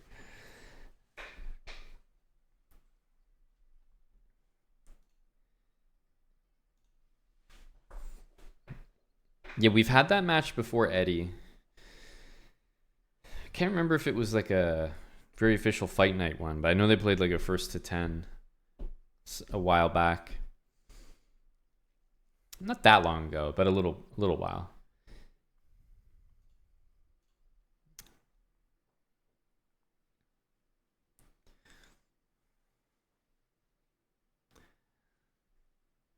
We are on Twitch, so Marbles possibility. 10 subs for Marbles, yes. 10 kick subs. On record, kick subs. Yeah. Oopsies. Salty's pushing for 2,300. The other path forward is our flagging speedrun. I saw that, Eddie. What, you trying to double dip? I thought those were for your buddy Kurtz's victory. I'm going to have guys like coming in like, oh yeah, a couple years ago I was actually sending a few bucks in for a song request. So wondering if I could pick a song now. Do you realize the standard that would set?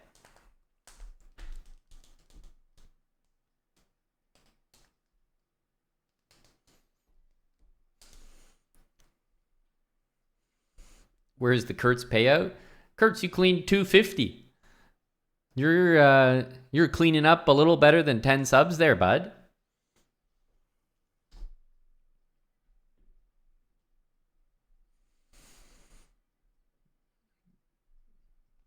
I think Salty can win this one, especially with moves like that.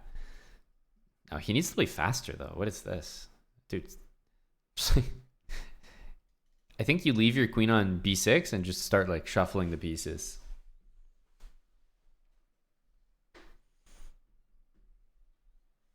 Mobile is crazy. He's doing it to himself then.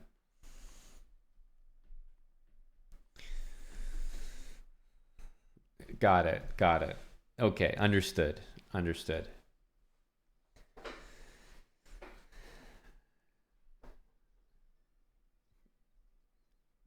No bribe and no marbles. No, marbles is easy to activate. 10 kick subs. You know, the information's out there in the world. Ooh, this looks like a decent move. What's up, Frosty? Hit and run 2 hyper against Trevor? Really? Like, T-Man was in the chess.com hyper bullet pool? That's surprising.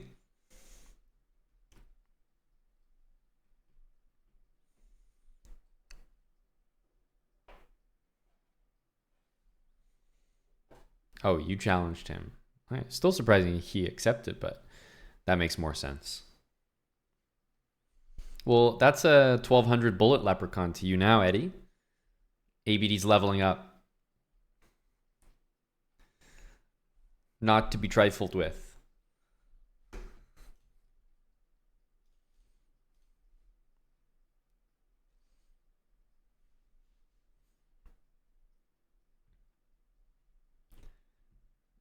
Okay.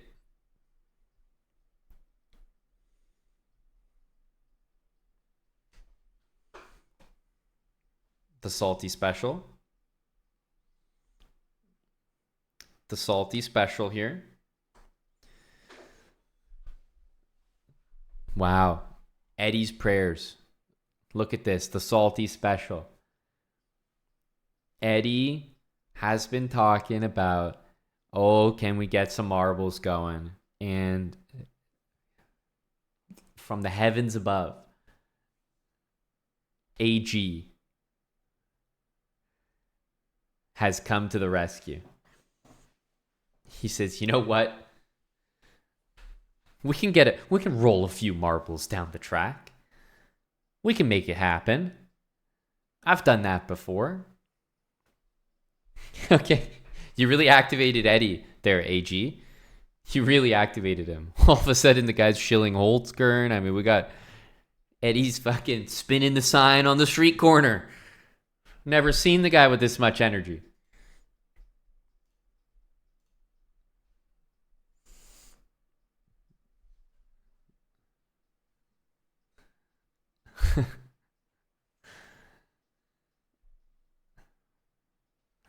Thanks to iCandy46 for the 41 months with Prime. AG did come in with 10 kick subs. That's right. AG is a Holtzkern enjoyer.